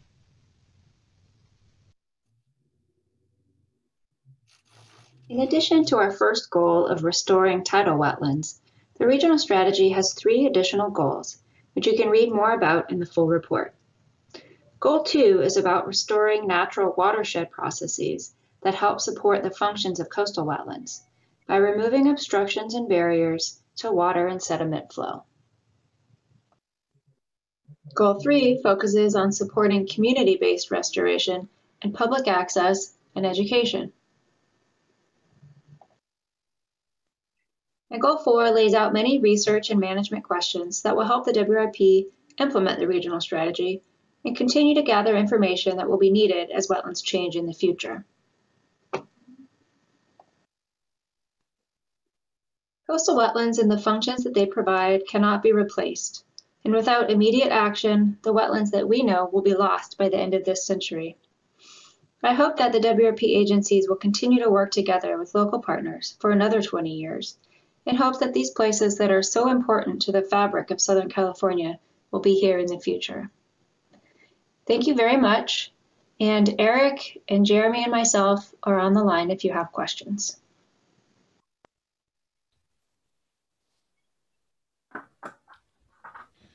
I see that all 3 of them are there. So are there any questions? Hi, Jeremy. Hello. And there's Eric. Sam. And there's Megan. Joseph.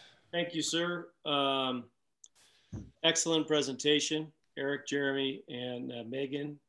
Would you mind just addressing what impact the plan will have on the species that are currently living in the wetlands and what the short-term, intermediate, and long-term effects will be on those species? Okay, I'll step into the void. So obviously that's a complicated question, and the answers are going to vary, from system to system, right? So it's hard to give a general answer that fits all places. But I think the general strategy is that, as Jeremy noted, the expectation is that the evolution of these wetlands, whether in terms of habitat shifts or migration, will be a gradual process over time, over sort of decadal timescales. And so the idea is that we need to be able to provide opportunities for species to migrate, in concert with those shifts over time. And during more intensive restoration, there's often efforts to protect existing habitat and allow for relocation during those efforts. But in terms of a more gradual evolution of the wetlands, the idea is that those the associated species can migrate and adapt in pace with the wetlands. The thing that I think Jeremy pointed out correctly is, without intervention, however, many of the wetlands will continue to shift to deeper water habitats. And so a lot of the species that do depend on some of the intertidal or marsh habitats will likely have no place to go, if we don't, intervene in some way to provide the opportunity for the wetlands to adapt. Yeah, this is Jeremy. So I agree with Eric, what he said. This is a strategy, I think, for all the wetlands, because all the wetlands are going to be affected by sea level rise, that by definition. And most of those wetlands as we have in Southern California are constrained significantly by development and levees and things like that. So we've got to think about all those wetlands and firstly allowing them to evolve where they are. So we're trying to reconnect processes. We're trying to make those work more naturally. That doesn't, and then secondly, providing more space, because as sea level rises, we're expecting to see those habitats trying to move inland, and where possible, trying to provide those areas. So if you like, a lot of the strategy is to protect what we have at the moment and provide that what we have at the moment the best opportunity for surviving in the long term against sea level rise. So it sounds like you would both agree then that if action is not taken, that the species that are currently in these habitats would be at risk. Yes, with the wetlands we have at the moment are highly fragmented, a lot of them, and so they don't have, they're not particularly large patches in many cases, and so as sea level rises, and if there is not sufficient sediment and not enough vegetation, organic material to keep up with sea level rise, then those would gradually change to different types of habitat. There'll still be habitat, but they might be subtidal or shallow water as opposed to the wetlands we have now. And there often are not many places adjacent where those species can actually move to. So we're looking ahead. At the moment, we have a rather frozen landscape, if you like, and we're trying to unfreeze it to allow it to adapt to as sea level rises. I'll just add that protecting sensitive species on site during restoration projects is always part of a site-specific restoration plan. And definitely that's something that we've done successfully with our local partners in many projects throughout the state. It's definitely a concern. So I'm sorry, I don't mean to monopolize here, but a quick follow-up on that. So during the course of these projects, you are accounting for places for some of these species to migrate to during the course of the restoration. Does that sound right to you? Yeah, I think, go ahead, Sam. Well, it's more the case that when you do a project, if there are endangered species there, basically you have to avoid killing any of them. I mean, you have to work around them. And then when you're done, they have more room. I mean, that's the, and part of getting these projects permitted typically is getting permits from the endangered species agencies, U.S. Fish and Wildlife Service, CDFW, and explaining to them in great detail how we're not going to take any endangered species and how it'll be beneficial for, you know, for their habitat in the long run. Thank you all. Appreciate that. Susan. I've had the pleasure of being on the governing board of the Southern California Wetlands Recovery Project, and Coastal Commission scientists have been involved in the scientific team. And I just want to applaud the whole program for the quality of science and the number of scientists from all different elements of science, as far as geology and biology and ecology and restoration science, that have put their resources together to make the plan and the ongoing work really scientifically solid. And it really makes a difference. And it makes a difference when we see these projects come to the commission for a permit basis. So keep up the solid science work. And I love the fact that there's members from so many different parts of the state service involved in this and the federal government. So thank you. Thank you. Annie. Well, and just to add appreciation, because of course, science is changing and adapting to the environment and conditions that we see ourselves in. So when the Southern California Wetlands Project started, the awareness and consequences of climate change were not as well understood then. So we're adapting and making plans as the science catches up with us. So that's all the more challenging, and appreciate the work of the team. I appreciate your work too. And it occurs to me that, and this is something we can probably help with, and that is the public needs to be much better educated about this. I see it's just gradually coming into public consciousness that forest fires and these terrible weather events are due to climate change. But what you folks have done so much research on is much more subtle, I think. And, you know, all of that area, the wetland area, is in movement right now. And it's urgent. And I think it's something that the public is not aware of. Either how important the wetlands are or how they're changing. And this is something, Sam, as we do our strategic planning on what we want to fund in the future, I think it's certainly something that we really should consider, the education aspect and the restoration aspect. Yeah, thank you for that. Were there any other questions for the team?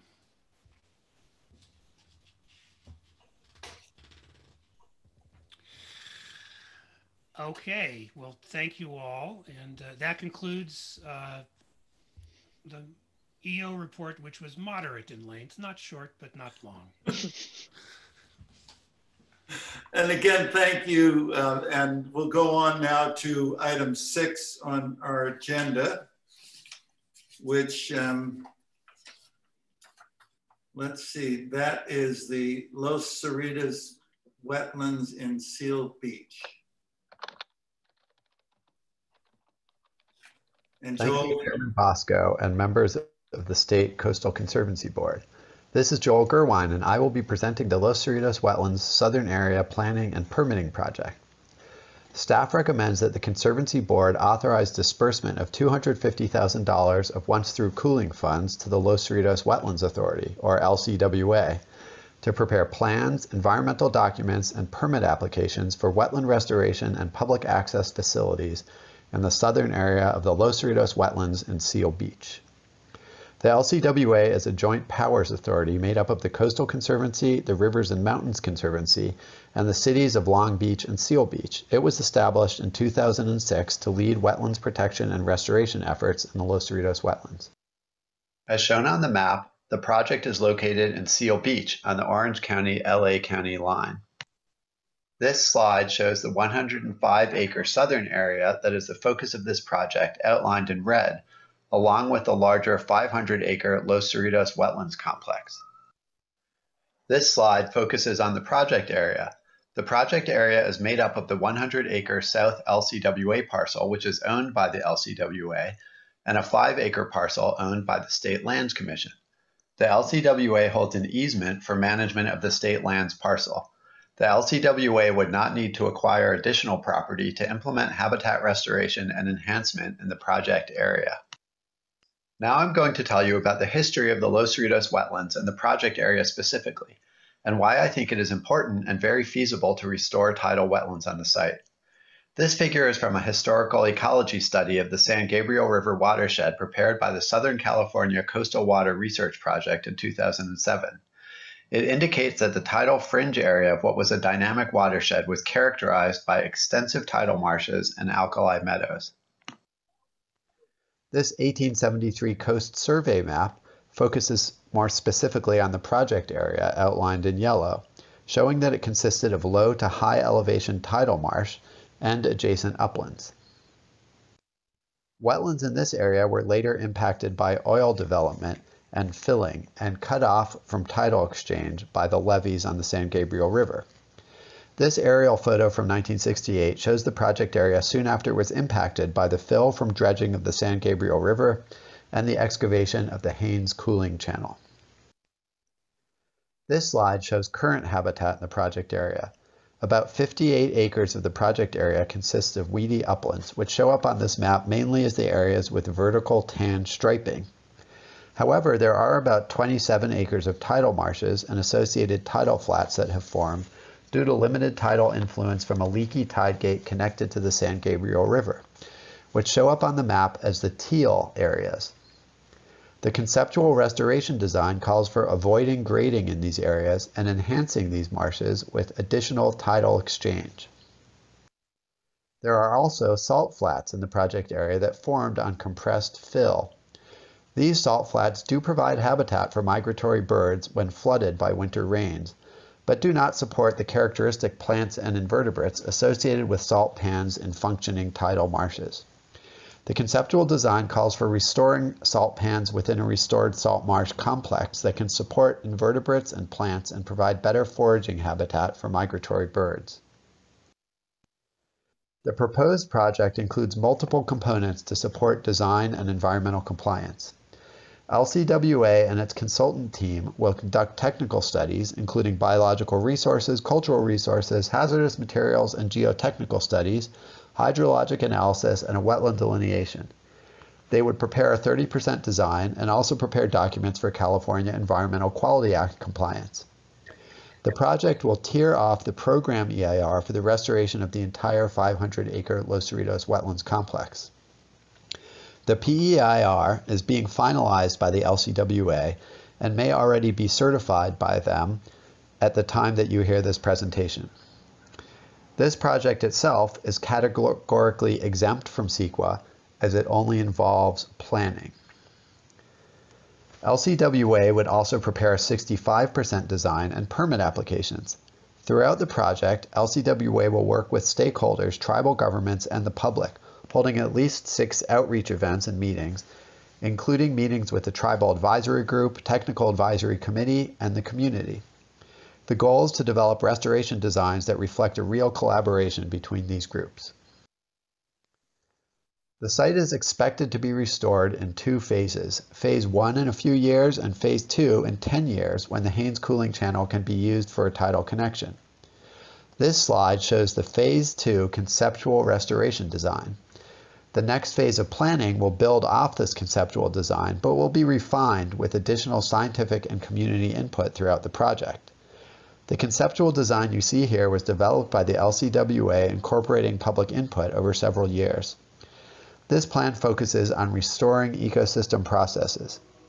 We can't put back all the habitats that were here before the area was used for oil extraction and dumping of fill and before all the levees were built. But we can, to some extent, restore the processes that supported those habitats. This design focuses on restoring tidal exchange. In the near term, this would be done by removing the tide gate on a culvert connecting to the San Gabriel River, located near the visitor center on the left side of the slide, and by restoring tidal channels and tidal marsh plains in areas that were covered with fill. Note that grading of existing marshes is avoided. In the longer term, fuller tidal exchange would be restored by connecting the tidal channels directly to the Haynes cooling channel once it is no longer being used for the operation of the Haynes generating plant. The plan does include building flood control infrastructure, either a vegetated berm or a flood control wall, to avoid flooding the adjacent private property. The plan shows the proposed habitats to be restored. Note the extensive high marsh shown in dark green, mid-marsh in bright green, transition zones in olive, and adjacent uplands in brown and tan. These restored and enhanced habitats will allow for upslope migration of wetlands with sea level rise. This design is resilient to sea level rise of about 4.5 feet, which under moderate projections would be reached by 2100. Note also the large salt pan that is maintained and enhanced, located in the center of the figure, and the special status plant preservation area on the right side of the figure, which would not be graded. There are also areas identified where fill could be spoiled on site and upland habitat restored, shown in brown. As you heard earlier in the presentation about the 2018 Southern California Wetlands Recovery Project Regional Strategy, it is critical to restore coastal wetlands that are resilient to sea level rise before 2050 if we want to maintain these habitats and the fish and wildlife that depend on them. This project offers an important opportunity to facilitate the kind of restoration that the regional strategy prioritizes. Restoration planning for the Los Cerritos wetlands is part of the WRP work plan. The project will also plan for trails and other access facilities. Zedler Marsh, another LCWA property, currently provides educational and stewardship opportunities to thousands of students in park-poor communities in the region, like the ones you see in this slide. This project will help expand those opportunities. Collaboration with tribal nations is key for this project. The Los Cerritos wetlands are between the villages of Motuchenga and Pavugna and are part of a sacred tribal cultural landscape. The LCWA recognizes that they are working at the place of origin for these tribes. The LCWA consulted with the tribes during the preparation of the PEIR. As part of the planning project, the LCWA is asking tribal representatives to participate in a tribal advisory group and offering compensation for tribal staff time. The tribal advisory group would help scope and review a cultural resources and tribal cultural landscape study, collaborate on restoration design, design a tribal gathering place on the site, and design interpretive content for the site. Information from the Tribal Cultural Landscape Study and the Tribal Advisory Group will help to design a project that will minimize impacts to tribal cultural resources and will be respectful of this sacred landscape. The project is supported by LCWA's community partners like the Los Cerritos Wetlands Land Trust, which for years has coordinated stewardship and educational events at Zedler Marsh in the wetlands, and the El Dorado and Sea and Sage Audubon Societies, which for years have monitored the birds in the wetlands. LCWA will work with local, state, and federal agency partners, including the cities of Seal Beach and Long Beach, and CDFW, its funding partner and a member of the Technical Advisory Committee. I want to recognize that the board heard significant criticism of and opposition to this project at the September meeting when it was on the consent calendar. Opponents from the Los Cerritos Wetlands Task Force, which is affiliated with a Long Beach group of the Angeles chapter of the Sierra Club, and others, raised concerns about respect for the sacredness of the site and about impacts from the project to important habitats currently on the site. The LCWA respects these concerns and appreciates that community members are passionate about the wetlands. I hope I've addressed some of these concerns today and hope that everyone can work together to care for the wetlands and help make them as resilient and alive as possible. That concludes my presentation. I'm happy to take questions. Mark Stanley, the Executive Officer of the LCWA, is on this meeting as well and would like to say a few words. Why don't we start with Mark? Why don't you make your comments and then we can go to the board.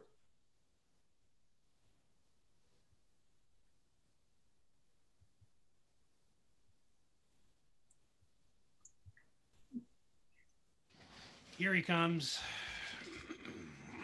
Hello. Go ahead, Mark. Thank you. We would like to thank the Coastal Conservancy for its continued commitment to the Los Rios Wetlands Authority, particularly our JPA partners, which includes the Rivers and Mountains Conservancy, the City of Long Beach, and the City of Seal Beach, for which this project will be located.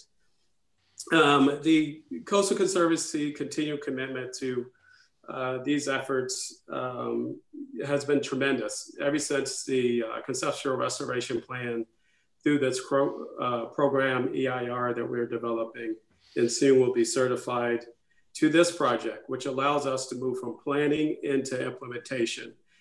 This will be the largest implementation project within the Los Rios Wetlands Complex, which is over 500 acres. We have been able to do some small scale activities, as Joel mentioned, at Zedler Marsh, inviting the community in and now stewards helping with those activities. So we have a lot of community partners that have been involved in this project. And we like to think of them as partners, just not folks that we outreach to. From the tribes, which include 5 different nations, our stewardship programs, and the public, of course, in our technical advisory committee that we will be bringing in for this project. And just to mention, I mentioned this area. Joe did a great job of describing this landscape, you know, the salt pans all the way to the upland wetlands area, and the tremendous effort that we're going to put in to help to restore this area. We can't thank you enough for your commitment to this project. Thank you. Thank you too, Joel, for a great presentation. Are there any comments or questions from the board? Joe? Joseph? Yes, thank you. Yeah, Joel, I want to reiterate my appreciation to you for the work that you did on this project. It sounds to me like if nothing is done, then the wetlands will be underwater. Is that the premise of the project? Well, actually, right now, these wetlands are levied off from the San Gabriel River and from the tides. So there's a leaky tide gate, which is providing a certain amount of tidal exchange, but they aren't threatened in the same way with sea level rise at the moment because they're cut off from tidal exchange, but it does really limit their habitat function and limits the extent and function of the wetlands that are present there now. So in a way, you're right, the restoration by restoring this ecosystem process can make these, you could think of it as making the wetlands more vulnerable to sea level rise, but the design really is to put back that, try to restore that ecosystem process, the tidal exchange that enhances, you know, the function of these habitats, while at the same time planning for a landscape that will allow a lot of room for upslope migration, for higher elevation tidal marsh, so that the landscape will retain this higher function for as long as possible. Thank you. Okay, any other questions from the board? Mr. Chair. Yeah, Joel, I was just wondering, how will the wetlands adapt with the new design to climate change? You mentioned in your presentation that they would, but how does that happen? That's a good question. So part of it is just that this site we're fortunate that it has some higher elevations there. So we can, you know, the plan is to, as we move forward with design, to include a lot of high elevation marsh and mid elevation marsh, as well as adjacent uplands with, you know, as gentle a grade as we can fit on the site. So those considerations will just, you know, to the extent that we can do that, the wetlands will just be able to, we'll be able to retain those vegetated wetlands for as long as possible, just as they migrate upslope. There are also possibilities for managing sediment that would allow potentially for accretion of sediment or augmentation of sediment. It's being done in a pilot way at Seal Beach National Wildlife Refuge nearby that could further extend the life of these tidal wetlands. I would also say that in terms of climate change impacts, the temperature is an important consideration. It's getting very hot in these areas. Temperatures are increasing, and restoring tidal exchange is actually an important way to provide resiliency to fish and wildlife from these temperature extremes, because it brings in cooler waters as opposed to just having water that's kind of present on the site that's heating up where there's an exchange. So that provides some resilience in and of itself. And then, of course, the tidal marshes also will sequester carbon and be much more productive with restored tidal exchange. And that will just be a benefit in general for all of us to have that additional carbon sequestration happening. Thanks, Joel. Okay, are there any other board comments or questions? If not, I think we'll go to public comment. Mr. Chairman, how much time do you want to allow per commenter? Do we know how many people want to comment? We have three. We have 6, 8, 9. Got 9 people signed up right now. Well, why don't we have, a 2-minute limit on each one and go ahead and start?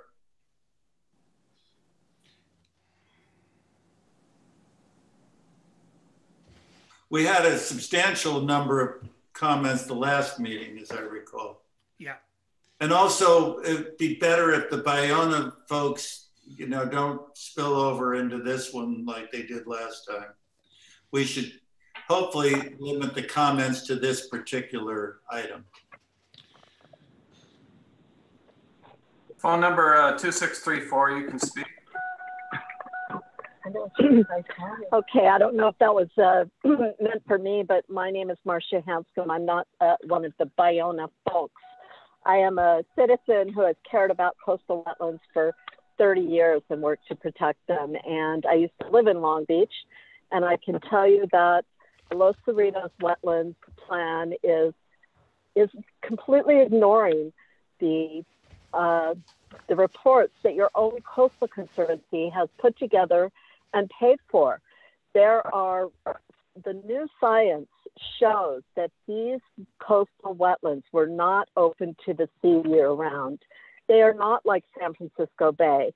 And even though you've paid for consultants like Jeremy Lowe from San Francisco who know about San Francisco Bay, they don't know, apparently, about these coastal wetlands that were not open to the sea year round.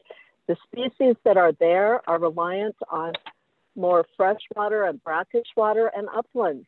And that's why the landscape needs to stay the way it is, and with some gentle restoration.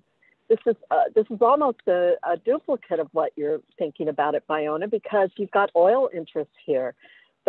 This project will allow and enable huge amounts of additional oil drilling. They didn't tell you about that, but I've been in the Coastal Commission hearings where it was explained very clearly.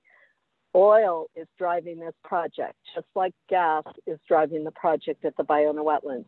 Now, why are they then suggesting things that are old science and not in compliance with what we now know?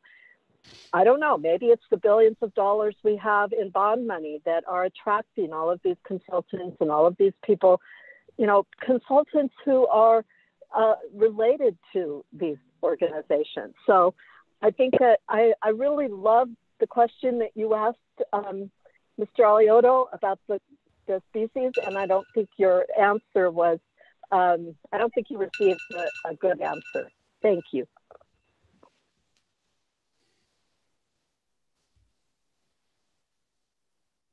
Okay, next speaker. Dorothy Johnson, you can speak. Hi, yes. I want to support and thank you for authorizing distribution of up to $250,000 to the Los Cerritos Wetlands Authority. to prepare plans, environmental documents, and permit application for the restoration of the wetlands. I think it's wonderful of you to do that. I live on the edge of the wetlands and have seen so many changes. Thank you. Thank you. Okay, next speaker.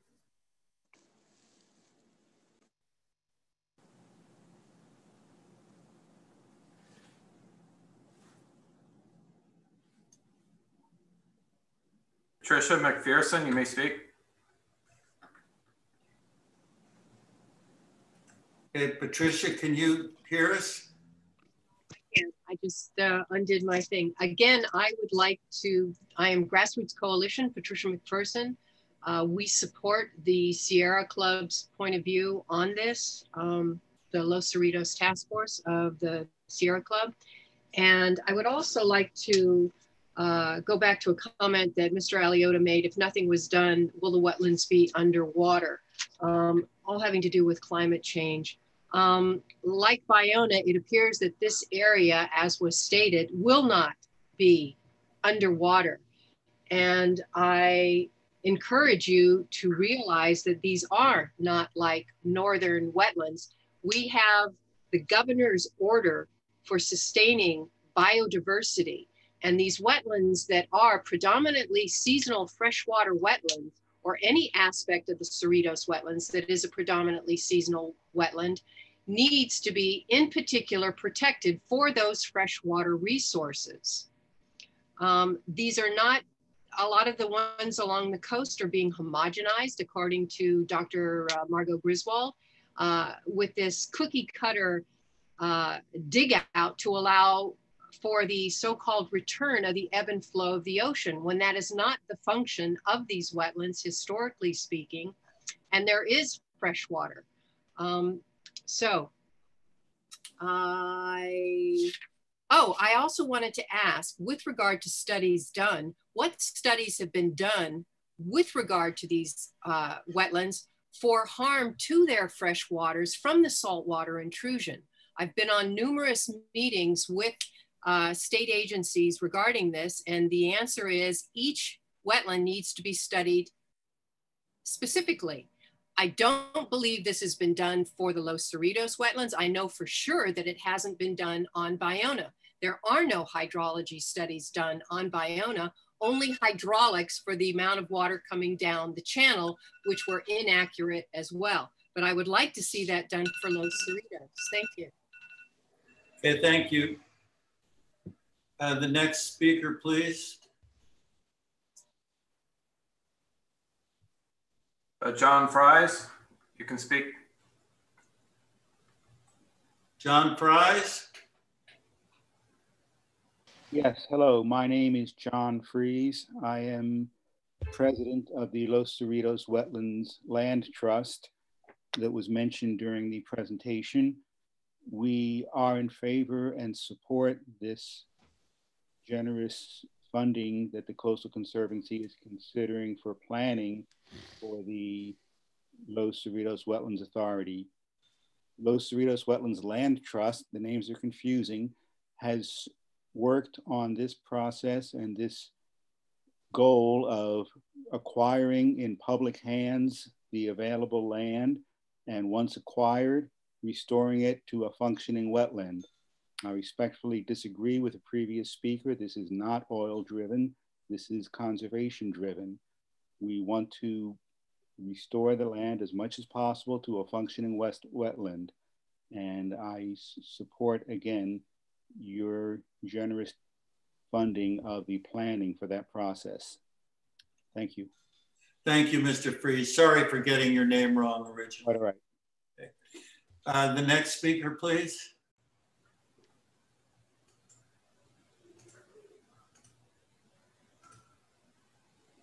Virginia, you can speak now.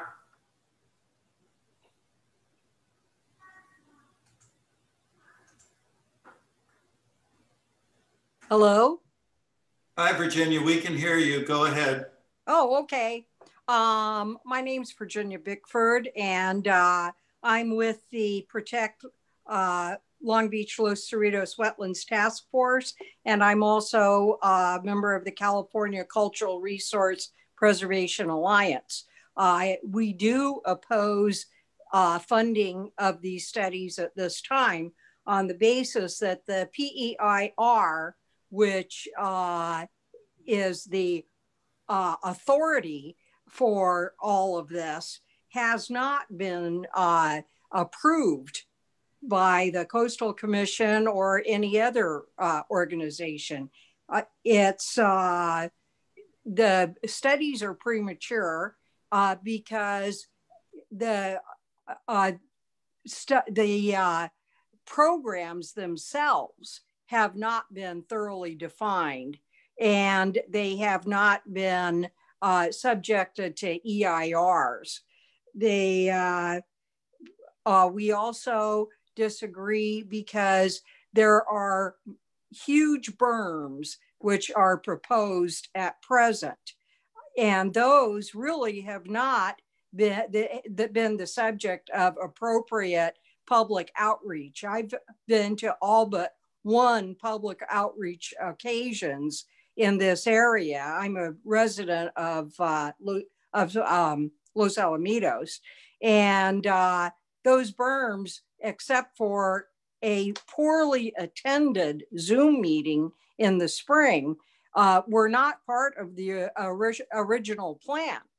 So I think it's premature to fund studies on a program that has not been adequately defined. And I also beg to differ with the previous speaker. All of this is a result of the desire of oil companies to increase drilling in the area. And the berms will support the oil drilling structures, and they will cut off various pieces of the current wetlands. Thank you. And thank you. Next speaker, please.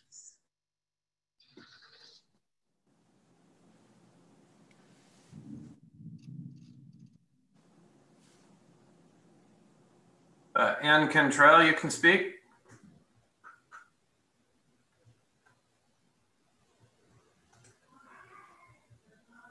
Ann Cantrell, can you hear us? Am I unmuted? Yes, go ahead. Oh, yes, thank you. Ann Cantrell. I am one of the founders of the Los Cerritos Wetlands Land Trust. However, I disagree with their position on this. I am now a board member of the Los Cerritos Wetlands Task Force of the Sierra Club. And I urge you to delay the disbursement of funds for this project until the program EIR impact report has been approved and certified by all necessary authorities. I'd like to address the question about letting salt water into this marsh that's at this point functioning as a wetlands. It has multiple obligate special species plants. It has many endangered birds, such as the Belding savanna sparrow. And as to the question about how they are going to be protected, the mitigation says that they will not do any work during the Belding savanna sparrow's nesting season, which is July through February. Savanna sparrows do not migrate. Where are they going to go during the rest of the year when their pickleweed is being flooded with salt water? There's many questions about this proposed program restoration, and you should delay until all the questions are answered. Hey, thank you, Ms. Cantrell. Sam, I think, has been excluded from our group for the time being, but we'll proceed. Are there further speakers? Yes, there's 4 more. Okay, let's go ahead.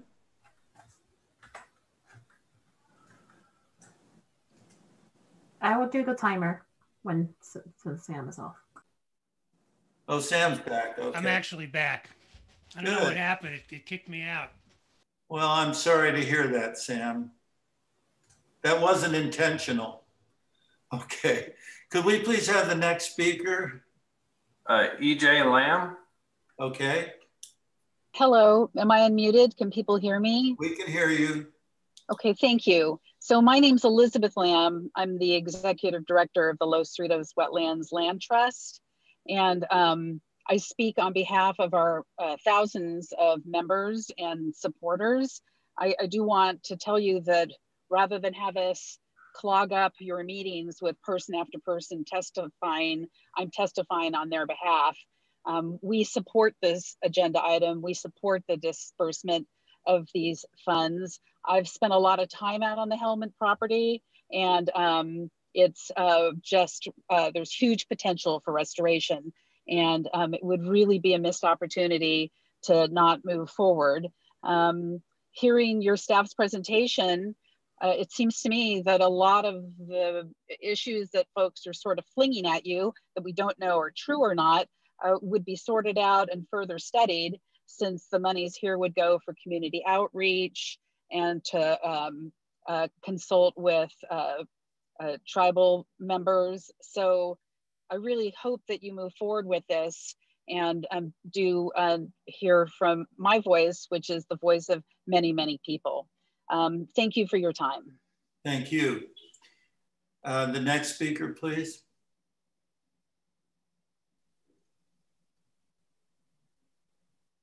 Kathy Knight, you can speak now. Yes, you can hear me? We can hear you. Okay. Yes, Kathy Knight with the Biona Ecosystem Education Project. I just in terms of Los Cerritos wetlands, I would like to see that you do address some of the major concerns that have been raised before you approve the project, especially the to not do it until the programmatic environmental impact report has been approved, and other issues that were raised today also. I just would like to see those issues addressed, any concerns addressed before it goes ahead. Thank you very much. Okay, thank you. Next speaker, please.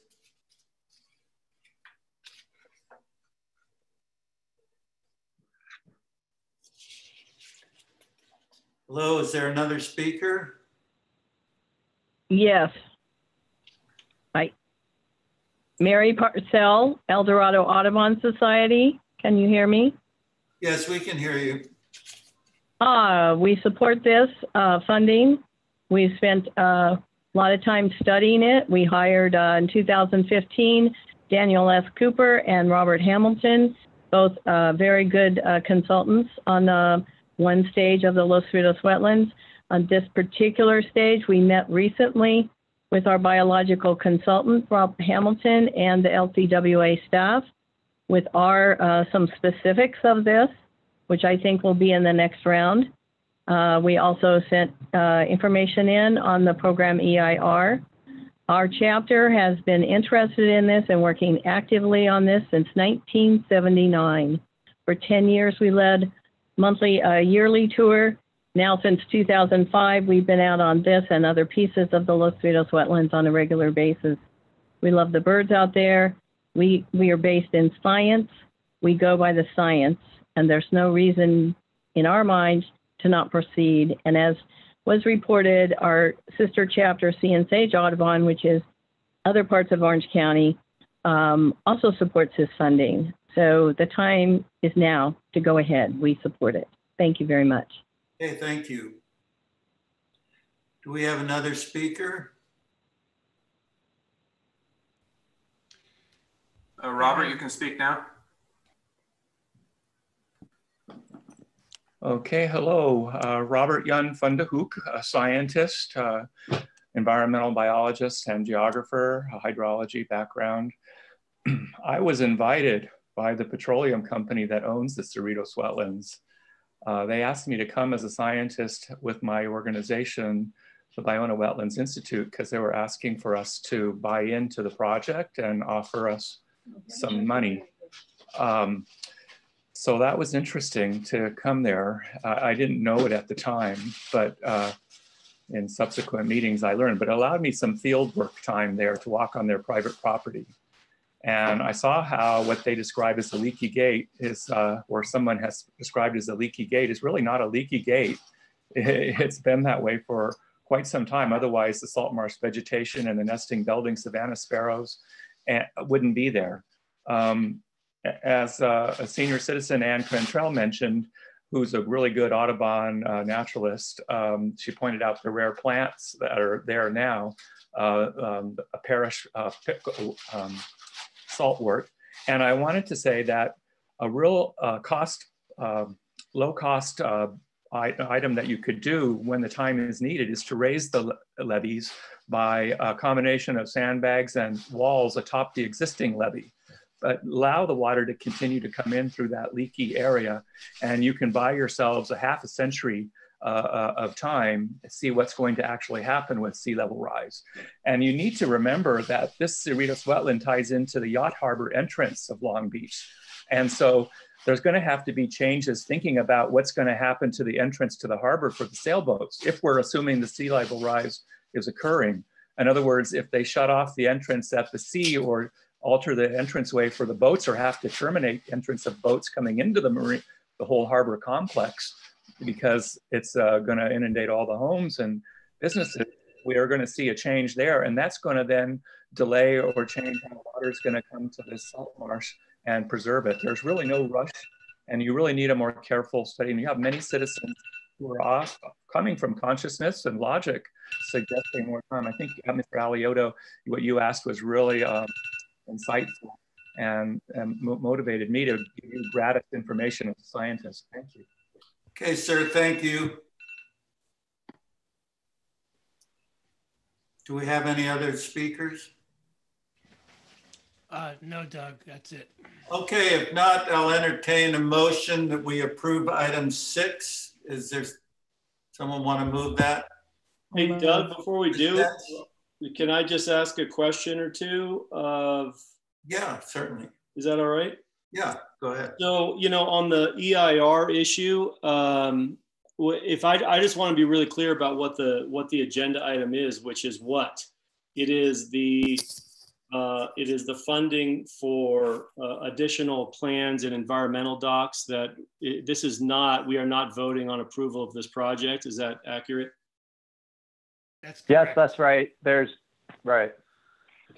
no, yeah, it's just the planning. All right, and so since this is just the planning, to the extent that there are concerns in the community, will those concerns be either, they'll have an opportunity to voice those concerns and have them addressed during the course of the planning for this project, isn't that right? Yes, that's right. There's going to be extensive outreach as a part of this project and collaboration. Okay, thank you, Joel. Okay, all right, Ms. Nada. Can't hear you, Annie. Sorry. I did note in some of the materials that were provided for us in advance of this meeting that there were some concerns about how any of the restoration projects in the future would facilitate or extend oil production in the area. And I think that I would want to see one of the things that these studies and plans take into account is how we do move beyond oil, and we are making sure that we're not extending fossil fuel reliance. So that's something that I would want to look to see is included in the studies going forward. Yeah, I agree with that. I agree with it too. Okay, Ms. Hench. Yes, I move approval. Move approval. Do I have a second? Second. Who seconded it? Brian? Okay, Brian. Okay, it's been moved and seconded that we approve item 6. Would you, Anne, would you please call the roll? Yes, sir. Ms. Madoff? Aye. Ms. Hinch? Aye. Mr. Cash? Aye. Ms. Miller?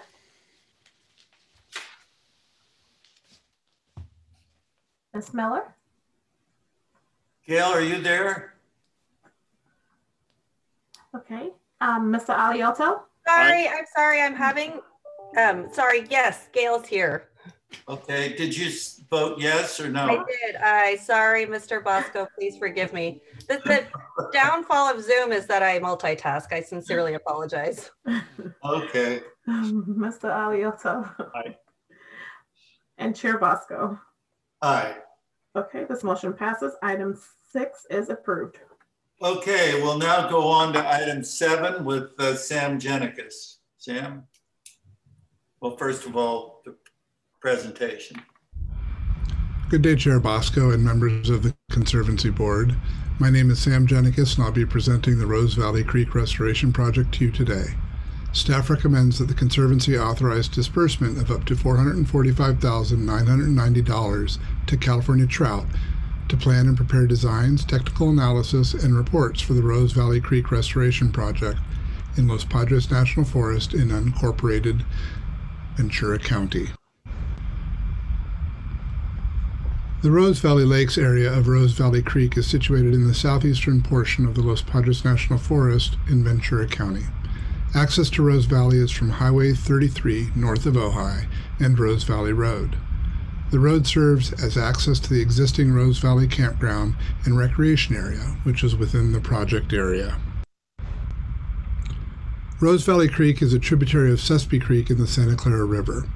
It has experienced significant environmental degradation through historical, military, and recreational use. The project area, framed here in green, historically served as a training facility for Navy Seabees who built artificial lakes as part of their combat construction training program during the 50s and 60s. The artificial lakes were periodically stocked by the California Department of Fish and Wildlife with a variety of sport fish species to support a local seasonal fishery. It is now the location of a campground and day use area with the Piedra Blanca trailhead nearby. The headwaters of Rose Valley Creek originate just below the framed green area and flow north and then west to its confluence with Howard Creek at the yellow arrow, which meets the wild and scenic Sespe at the orange arrow. The Sespe runs west to east as a tributary to the Santa Clara River. Sespe Creek provides critical spawning, rearing, and foraging habitat for native rainbow trout, the freshwater life history form of endangered Southern California steelhead. Sespe Creek sustains the highest relative abundance of wild steelhead of all the Santa Clara River's tributaries, contains 123 miles of habitat historically accessible to anadromous steelhead, and exists free of main stem Santa Clara River migration barriers. Sespe Creek offers the greatest potential for steelhead recovery in the Santa Clara River watershed. Above the artificial lakes and fish passage barriers, Rose Valley Creek is a cool perennial stream with known observations of native rainbow trout. Biological surveys below the man-made lakes indicate habitat for California red-legged frog and arroyo toad, suggesting that restoration will provide for the immediate expansion of critical habitats for these species as well. The long-term goal of this project is to restore riparian, fluvial, and floodplain ecosystem processes in Rose Valley Creek by removing 4 barriers to aquatic passage and removing the warm water habitat source for aquatic invasive species. The proposed project consists of data collection and geotechnical analysis, preparation of 60% design plans and specifications, a design report, and meetings and coordination for project stakeholders. CalTrout has secured a grant from the National Fish and Wildlife Foundation to conduct environmental analysis, permitting, and final design as a subsequent phase of the project. The project will also enable CalTrout, in partnership with the Forest Service, to modernize the access infrastructure, improve the recreational opportunities, and provide educational outreach on site focused on listed species conservation and Native American historic use. The proposed project will engage Native American tribal communities as preliminary cultural assessments suggest this location is near known historical trading routes. The artificial lakes and their infrastructure create barriers to fish passage at 4 locations. These include barrel culverts, Arizona or low water crossings, and lake drop structures and artificial streambed nick points. These structures combine to prevent habitat connectivity while at the same time providing for unnatural invasive species habitat. The combination creates a perilous environment for native species. The restoration of Rose Valley Creek is a key component and objective of the Caltrout-led Santa Clara River Steelhead Coalition's strategic plan. This work is supported by all active members and organizations, including California Department of Fish and Wildlife, National Marine Fisheries Service, National Oceanic and Atmospheric Association Restoration Center, U.S. Forest Service, U.S. Fish and Wildlife Service, the Nature Conservancy, the Friends of the Santa Clara River, Wish Toyo Foundation, the Ventura Coastkeeper Chapter, and Keep Sespe Wild. The project is consistent with Goal 6, Objective C of the Conservancy Strategic Plan in that it will develop a plan to enhance coastal watersheds and improve fish passage. Furthermore, the project would build on decades of Conservancy investment in the Santa Clara River watershed. I'd be happy to answer any questions at this time. Okay, are there any questions from the board or comments? All right, are there any public comments? Do we have anyone lined up to speak on this item? I'm not seeing anyone, Doug. All right, then do I have a motion and second from the board?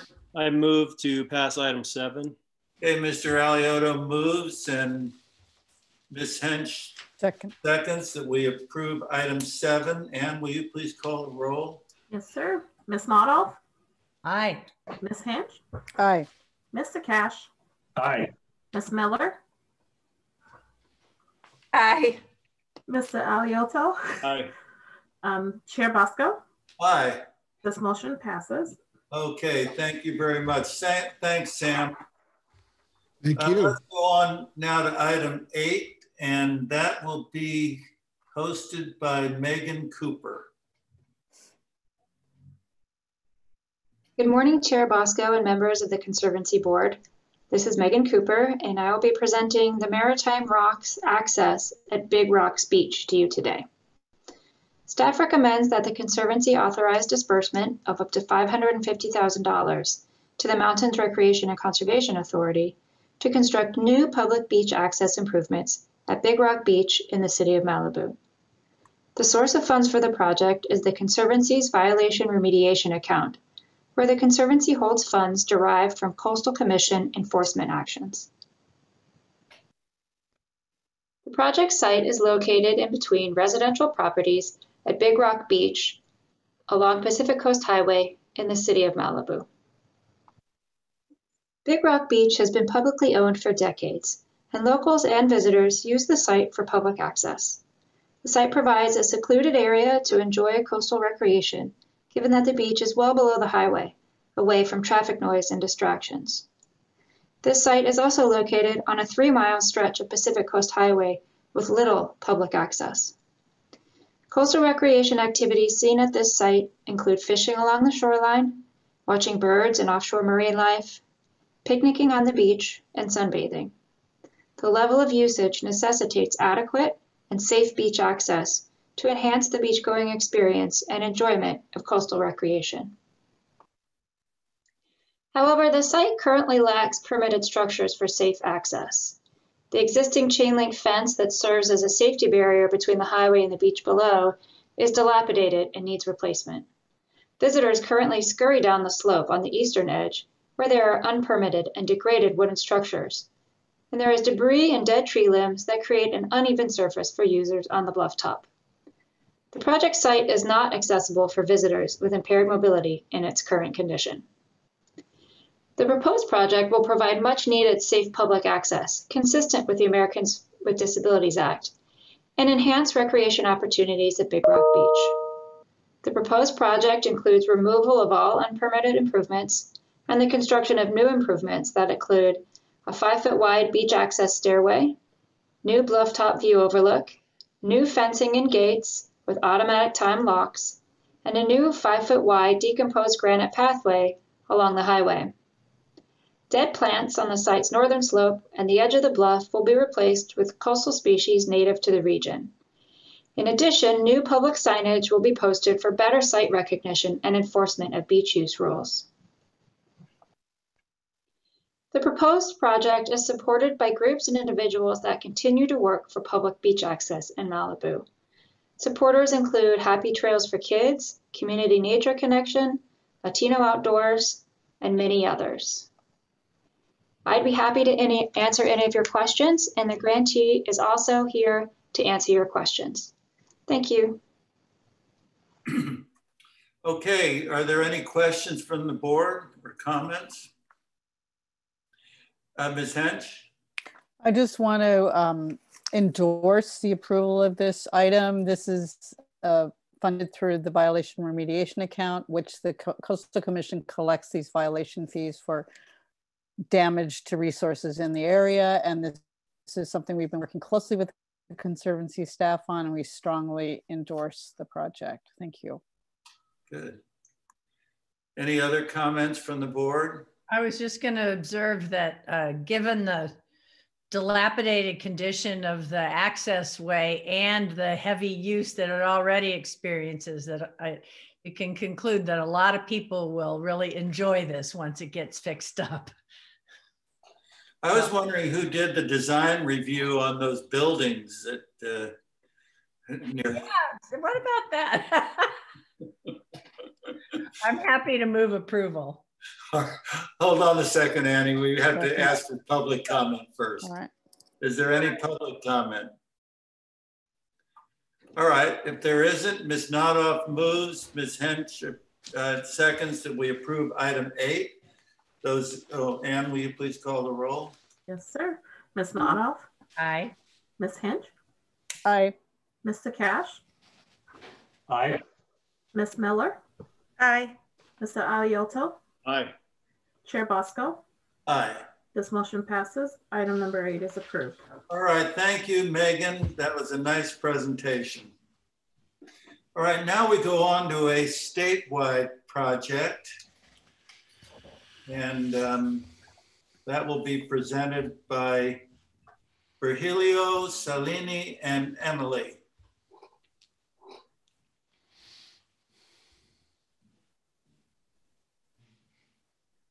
Hopefully.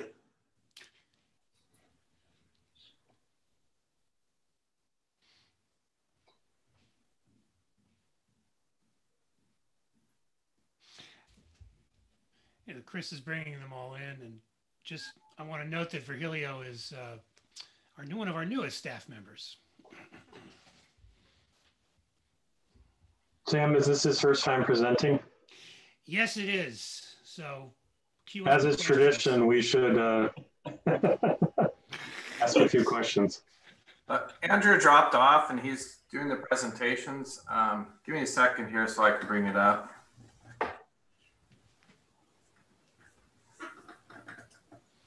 Well, Brian, you can be preparing some difficult questions for them. Good morning, Chairman Bosco and members of the board. This is Emily Lopez, and I will be co-presenting the Explore the Coast grant program with Shalini Kannan.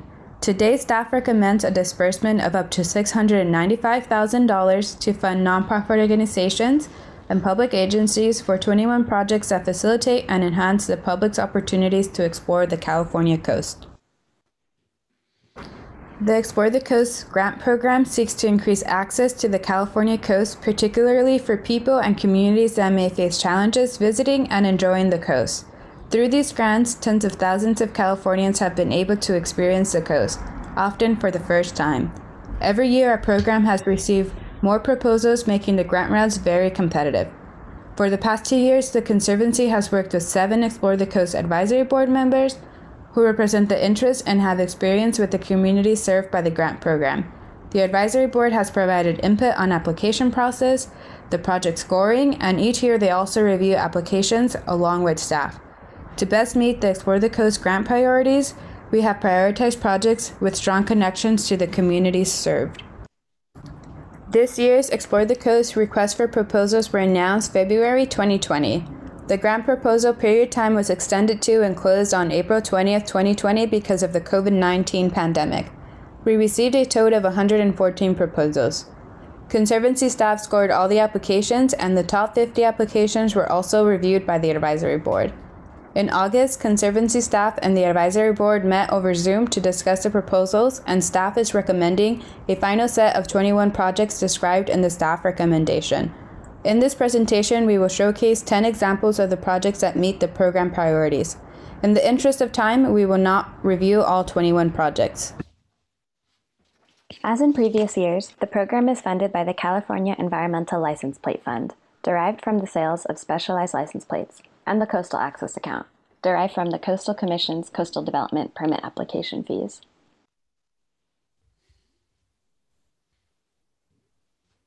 This map shows the regional spread of where participants from around the state will be coming from to visit coastal locations from Del Norte County to San Diego County. The numbers above each colored region represent the number of projects being proposed for that region.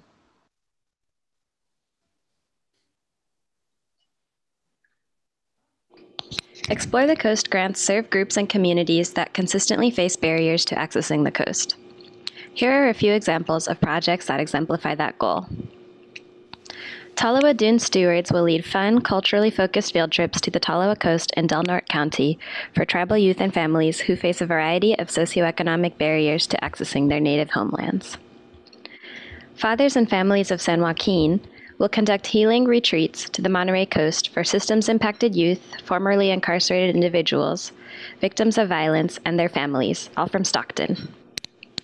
Other projects proposed for funding today serve diverse populations, including other tribal groups, people with disabilities, migrant farm-working families, immigrants, people of color, and low-income and underrepresented populations.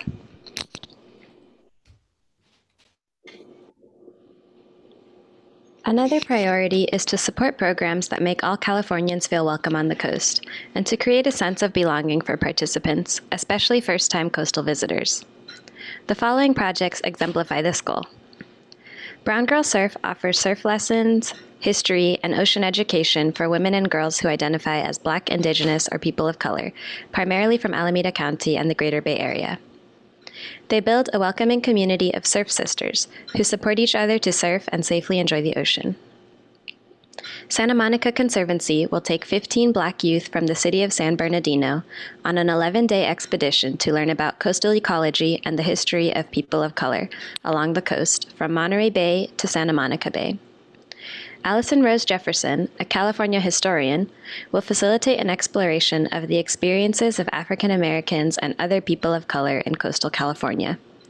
Participants will also camp, hike, kayak, participate in guided tours, and meet historians and scientists.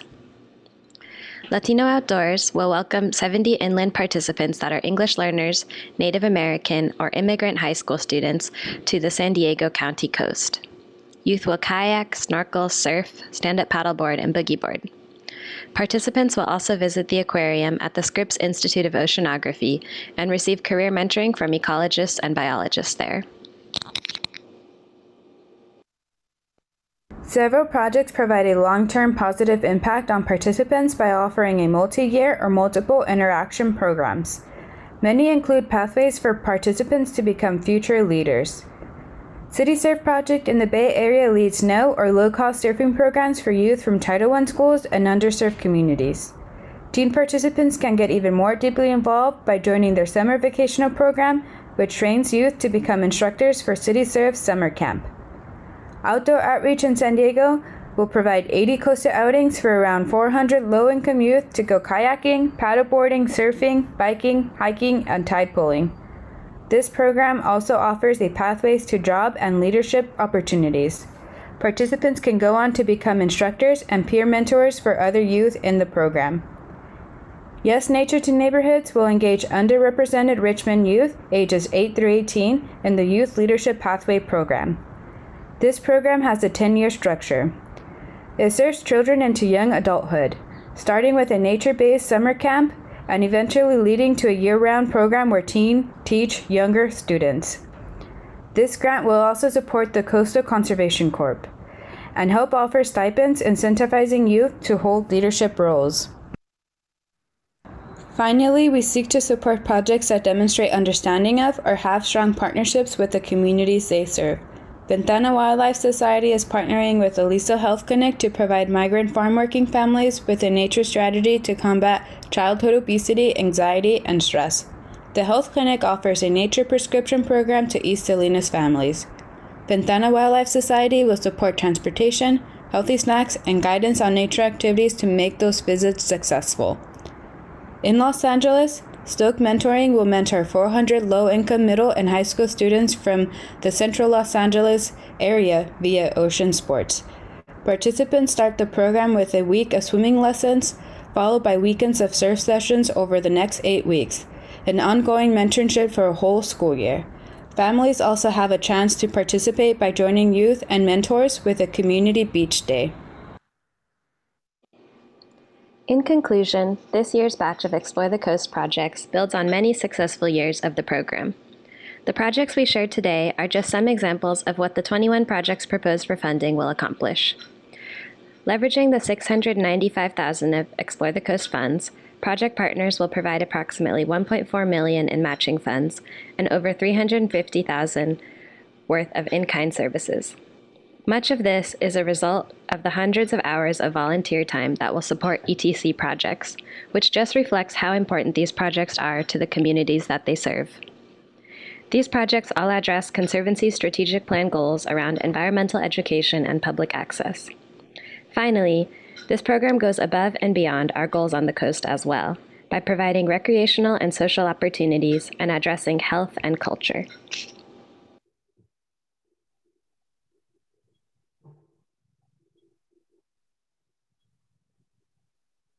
Thank you, and we welcome any questions or comments.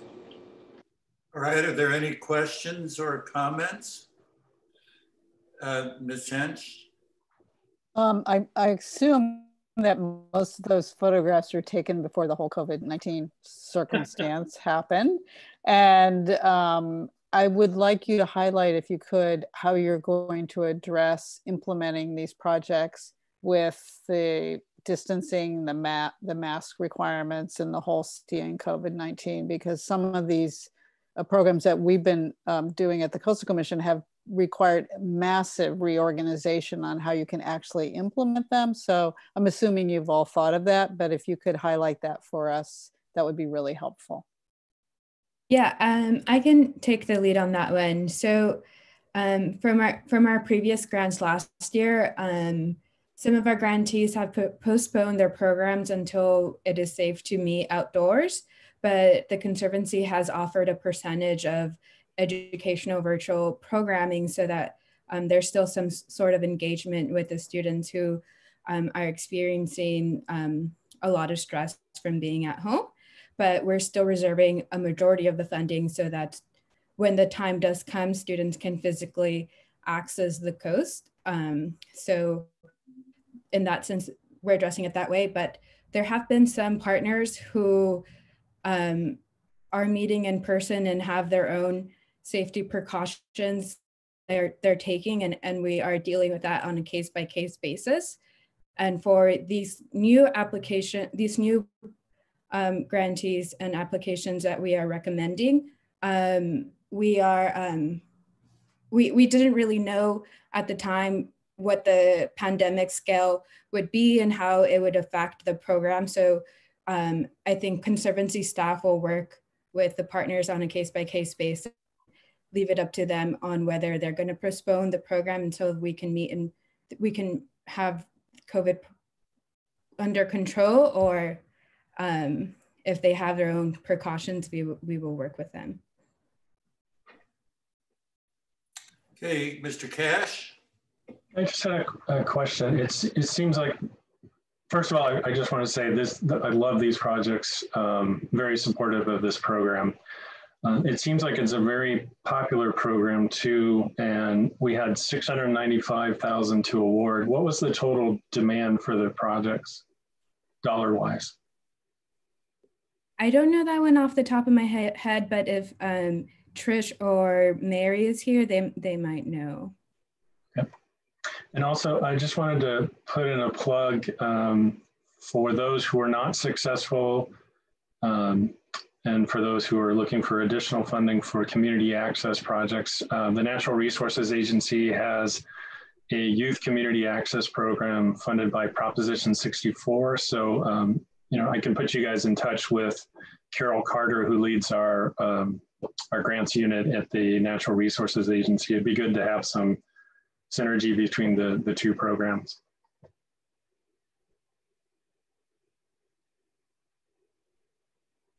I'll step in for briefly to say what a wonderful program you guys have put together here. I think it's absolutely fabulous. And with the prior concerns addressed about COVID, I think that it's extremely timely. So congratulations to you on putting together something that I think is absolutely wonderful, fabulous.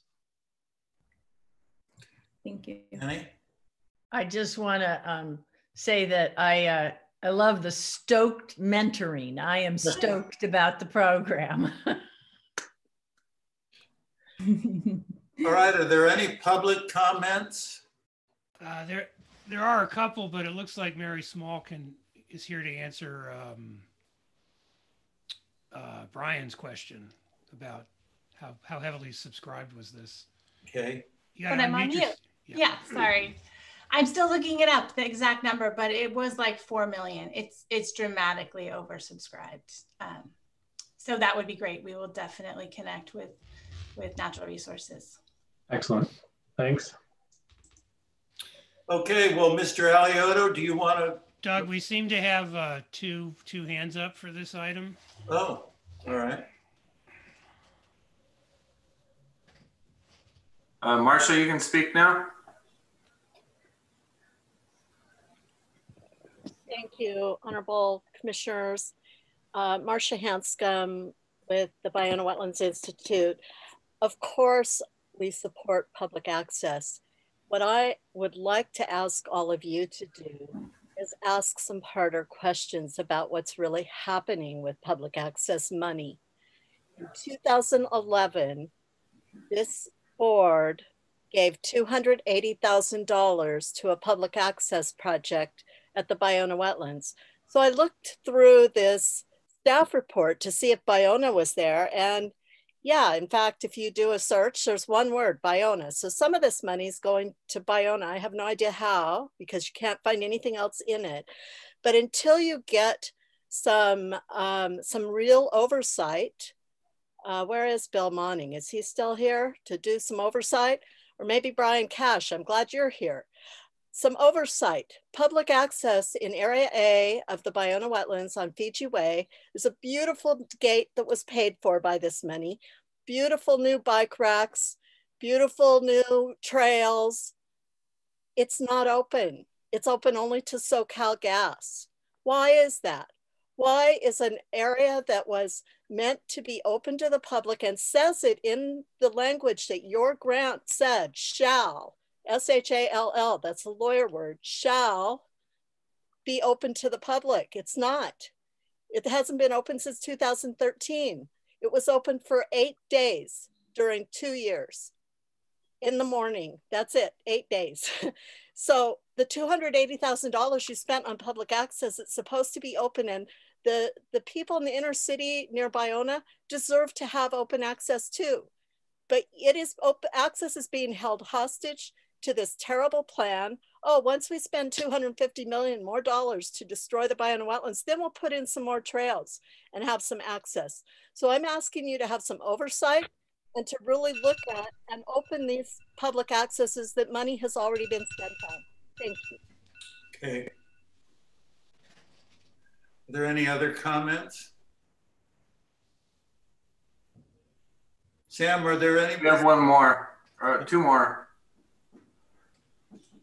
All right, let's go ahead with the next one. Robert, you can speak now. Okay, it takes a moment for the working dial to move around and for clicking the two buttons of the mute and stop video. So, but thank you. Yes, thank you for the third opportunity to speak today. Most gracious of you. My name is Robert Jan van de Hoek. I didn't mention in my other comments that I was trained by the president of the National Association of Interpreters in an elite group of scientists that were thought to be good, popular communicators on science. So I learned a lot. I was in a team with art experts for art museums. We really bonded as 20 of us, learned a lot of insights. And I want to offer that as an extremely valuable talent on how to train young interpreters with listening skills and participation skills. And when somebody in the group on your tour is a critical thinker or using logic, and they are speaking largely for most of the rest of the group who hasn't articulated because of being shy or other reasons. And so it's a very delicate process that takes time to learn. And in that vein, I wanted to have you not earmark Iona for money at this time, because what we have is a backdoor approach. What we're finding why Heal the Bay and Audubon and not Sierra Club, their integrity is strong, but Friends, so we can't trust Friends groups names all the time. We have to be critical thinkers when we hear the word Friends on nature. It doesn't necessarily mean they're for something. So the Friends of Iona Wetlands, they are all getting money from you for doing education things from the Conservancy. The Conservancy supports the gas company. You can see now why these environmental groups who've been receiving money from you and the gas company are in support of the dredging and the bulldozing and the elimination of up to 1,700 species of animals and plants. And this also is delicate to teach in interpretation, and you kind of don't do it directly. I remember the Chevron oil company came with their moms and their daughters, and I led the tour. And you just dedicate to touch beauty of nature, and then towards the end with questions, you can then elaborate on what the politics is a little bit. It depends on the age group you're talking to. Thank you. Okay. All right, do we have another speaker? Yeah, there's one more. Phone number 5011, you can speak.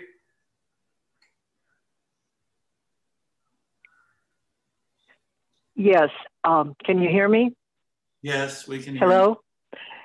All right, I don't want to take anything away from Ms. Lopez or any of these youth, but I need to try to reach you today. During agenda item 6, both myself, Anna Christensen representing Sierra Club, and Rebecca Robles could not unmute. We were not allowed to raise our hands. We were shut out from this discussion. I was online earlier. When I continue now to try to push the raise hand button, it just doesn't work. And I'm sorry to say that you approved the project without the benefit of hearing from a tribal leader who totally objects to this project, and from myself as representing the Los Cerritos Wetlands Task Force. Now, you know, spilt milk, I guess, but I would beg you, each and every one of you commissioners, to please look at the correspondence. It's too late now. You approved the money, but just know, just look at that Bermsert video. Just know that you have approved $250,000 to build walls on the wetlands to protect oil and gas operations. That in spite, the very group that you had invited, that Mr. Shukat had invited to do that long presentation, opposes exactly what you're doing because they value existing salt pens and freshwater marshes. This is so unacceptable. We would like an answer as to why, at some point from your staff, I left a message as to why we were not allowed, who made the decision and why we were not recognized during this meeting. And I'll let you get on with your show. Okay, thank you. There being no other public comments, who would like to move approval of this? Ms. Miller moves. I move. Who wants?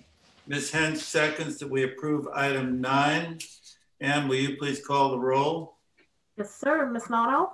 Aye. Ms. Hinch? Aye. Mr. Cash? Aye. Ms. Miller? Aye. Mr. Alioto? Aye. Chair Bosco? Aye. This motion passes. Item number 9 is approved. All right, Virgilio, Shalina, and Emily, thank you very much. We appreciate your good work. Thank you. Thank you. All right, we'll now go on to item 10. Tim Mr. Duff. Chairman?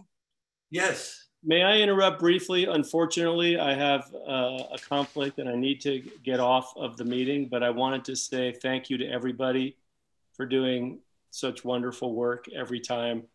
And I really want to applaud all of the staff members who've done such an excellent job, and all of the members too, who I think have done an excellent job. So with that, I want to wish you all a very, very safe and wonderful Thanksgiving. And I will catch up with you in the new year. Thank you, Joe. Same to you. Have a good Thanksgiving with your family. Thank you. Bye. All right. We'll hear from item 10, Tim Duff. Morning, Chair Bosco and Conservancy board members. Item number 10 recommends a $250,000 grant to the County of San Luis Obispo to construct public access improvements at Cave Landing, located adjacent to Pirates Cove Beach near Avila Beach in San Luis Obispo County. Cave Landing is a dramatic headland located between Avila Beach and Shell Beach and has been a highly popular Central Coast destination for decades. In addition to improving an existing informal parking lot that serves the beach, the project will also serve visitors to an existing segment of the California Coastal Trail that connects Cave Landing south to Shell Beach. The site's south-facing sandy beach provides visitors with protection from the region's dominant north winds and offers exceptional views extending south to Point Sal. Visitors can also explore the sea caves and rocky tidal shoreline along this beach. While the site currently provides informal unpaved parking and beach access, the parking area is deeply rutted and can become difficult to safely access, especially during and after wet winter storms. The proposed improvements include repairing the existing 1-acre parking lot by filling in ruts and potholes and surfacing the area with base rock to accommodate up to 72 cars. The project does not entail any grading or cutting of the site.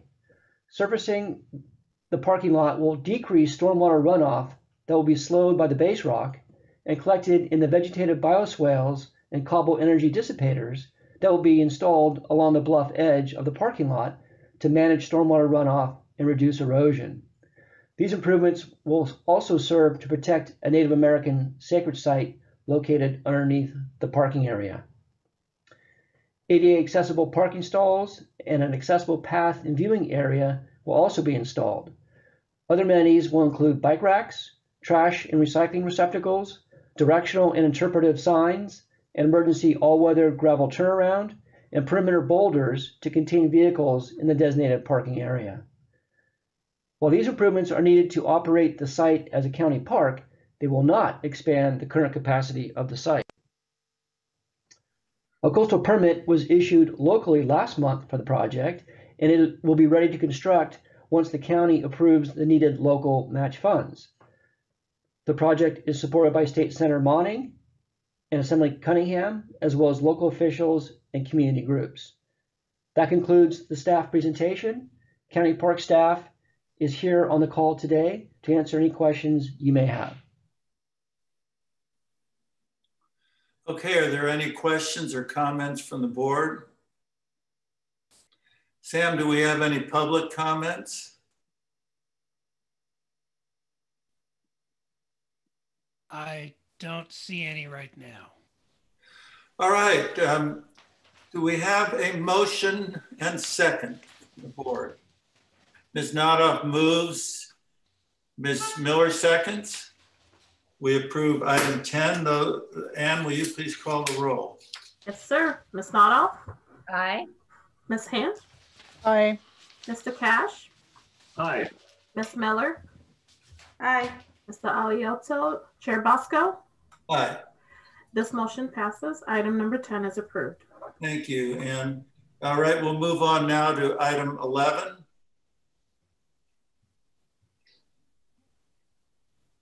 Oh, is that 10 too? All right, good. $250,000 grant to the Port San Luis Harbor District to renovate the Avila Pier in San Luis Obispo County.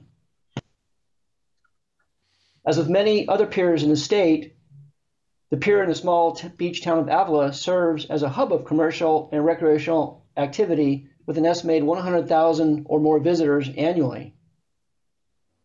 Renovating dilapidated and unsafe access facilities like the Avila Pier will serve to increase and enhance coastal recreational opportunities as called for in the Conservancy's strategic plan. After enduring the wear and tear of several decades of storms and large swell events, the Avila site was closed to the public in 2015. While minor repairs enabled half of the pier to open in April of 2019, today the seaward half of the pier remains closed pending the additional funding needed to complete the remaining major repairs, including the repair or replacement of 50 or more piles. The proposed project would restore public access to the entire 1,685-foot long wood pier and the boat landing located at the end of the pier.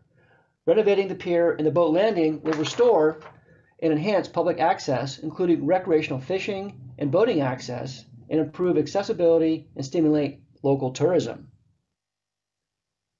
The main components of the proposed renovation include the repair or replacement of at least 50 piles that provide the pier's critical structural stability, and the repair or replacement of stringer, caps, railing, and decking. Corrosion-resistant hardware will be used, including stainless steel screws, to install deck boards to prevent board uplift, and stainless steel rebar to pin stringers to pile caps to prevent wood splitting. Once completed, the project will deliver a rehabilitated pier and boat landing with resiliency to last an estimated 25 years or more, and the capacity to support the heavy equipment needed for ongoing maintenance. A long-term management plan is also being prepared that will guide future routine maintenance of the proposed improvements. The Harbor District has received a $1.25 million grant from the Wildlife Conservation Board, and with the proposed Conservancy grant, the district will be able to construct the project next year. The project is supported by State Senator Monning, Assemblyman Cunningham, as well as local officials and community groups. That concludes the staff presentation. Harbor District staff is on the call today, and we can answer any questions you may have. Okay, are there any questions from the board? Annie? Well, I just had a question to get your thinking on this. I think in reading the materials on this one and the one that's going to follow this, in terms of how does the Conservancy think about whether to restore or remove some of these piers that are deteriorating around the state. I note on this one that there's a couple of other piers that are right nearby this one. So how do we think about repairing or alternatively removing some of these, given what we're facing with sea level rise? Tim, do you have an answer for that? Yeah, Chairman Bosco, can you hear me? Yes, we can hear you. Okay, all right, thank you. Yeah, and others can chime in too, but one of the reasons we've recommended funding for this pier renovation project is the tremendous amount of use that this pier gets in Avila Beach. As you might know, this is an extremely popular destination for especially inland communities. For example, in the Central Valley that come out to Avila Beach to enjoy the pier and the surrounding community. And so I would say in general, in the Central Coast region anyway, we prioritize our pier renovation projects, at least in large part, on the amount of use they get from regional visitors from other parts of the state. And also, as I noted in the staff recommendation, there's substantial match funding from the Wildlife Conservation Board, which prioritizes projects that provide, in particular, fishing access in some cases for those who are relying on catching fish for their meals. So we can't fund the repairs. I'm sure we did a survey several years ago. There's tens of millions of dollars of requests up and down the coast to help harbor districts and local communities repair, renovate their piers. And so we're just, in the Central Coast anyway, we're doing our best to prioritize those that are getting the most use, have match funding, have a grantee, in this case, the Harbor District, that's demonstrated a lot of capacity to own and operate facilities. And I'll leave it at that for now and let others chime in if they like. It's worth noting that the next agenda item is a pier removal project. Right, that's what and it's in a lot worse shape than this one. But, it's in a lot worse shape. But it's something just overall, if there's some principles that we apply statewide. So we're looking, I mean, I think it's usage, and if we repair it, how long is it going to last? You know, I mean, the general rule of thumb is that you want to get at least another 20 years of life out of it. You know, and I would think other facilities. I just noted that there were 2 other piers right near this one. So I'm surprised that let me ask, is the total amount of this project 500,000? Is that correct? The staff recommendation is for $250,000 in Conservancy funds to match the $1.25 million already issued by the Wildlife Conservation Board. So it was 1.25. I thought it was 250 from Wildlife, because I was going to say that seemed like an awfully small amount to do that much work. But so this would be about $1.5 million for the whole project, right? Yes. Okay. And Chris or Andrew, Trish is trying to get in to answer Annie's question a little bit more. Could you let Trish in?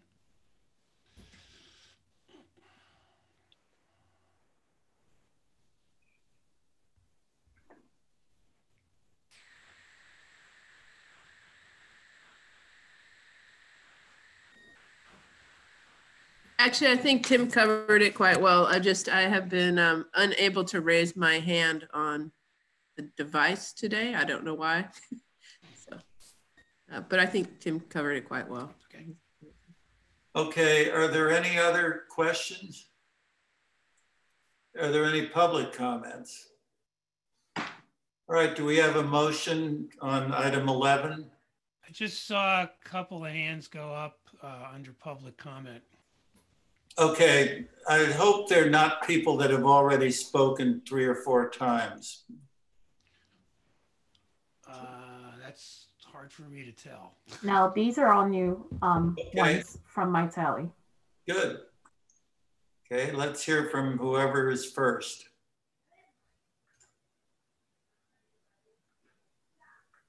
Is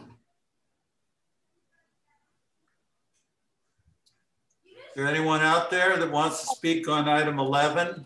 Good morning, this is Andrea Luker. Can you hear me? Yes, we can hear you. Thank you. My name is Andrea Luker. I'm the harbor manager at Port San Luis Harbor District. Thank you very much. We're excited about the opportunity and potential of these funds for the rehabilitation of Avila Pier. Avila Pier is about 1,600 feet long and provides an opportunity, and in some cases, the only opportunity for people to get out over the ocean. So it's a very important pier. The access is important for visitors as well as residents, and we certainly hope this grant is awarded so we can continue to provide this. I will let you know that the total project is upwards of $4 million, and I know Chris Munson is also on this call. He works for the Port San Luis Harbor District and will likely give just a bit more information. So again, thank you for the opportunity, and we appreciate the consideration of this grant. Okay, thank you. This is Chris Munson. I don't have the ability to raise my hand, but I just wanted to, well, first of all, I wanted to thank you for considering this item. The Avila Pier is very important to the community and visitors. We have over 100,000 visitors here annually. And it also serves as the major disembarking point for our Anchorage area, which is located right next to the pier. Currently, the landing and the pier itself are in disrepair. So restoring that will allow boaters from outside the area to come and anchor by the pier and have access. In regards to the concerns about, you know, putting in money to, you know, a facility that's eventually going to need to be replaced anyway. As part of this, we are including a long-term maintenance plan, and we do have our own pier crew, which currently does most of its work on the Hartford Pier, but we do have plans to be doing work on the Apple Pier going forward to continually maintain it so that it doesn't fall into disrepair again. So I just wanted to say thank you. As you may know, the Harbor District is very small. So, you know, sometimes even a $50,000 project seems like a large project. And so the assistance with this is greatly needed and appreciated. I really appreciate your consideration. And I'd like to thank Tim Duff and Trish Chapman for their work on the project. And just on our end, Natalie Teeter and Andrea Luker have done tremendous support for this project as well. Thank you. Okay, well, thank you. Okay, Ms. Miller, did you want to move approval of this?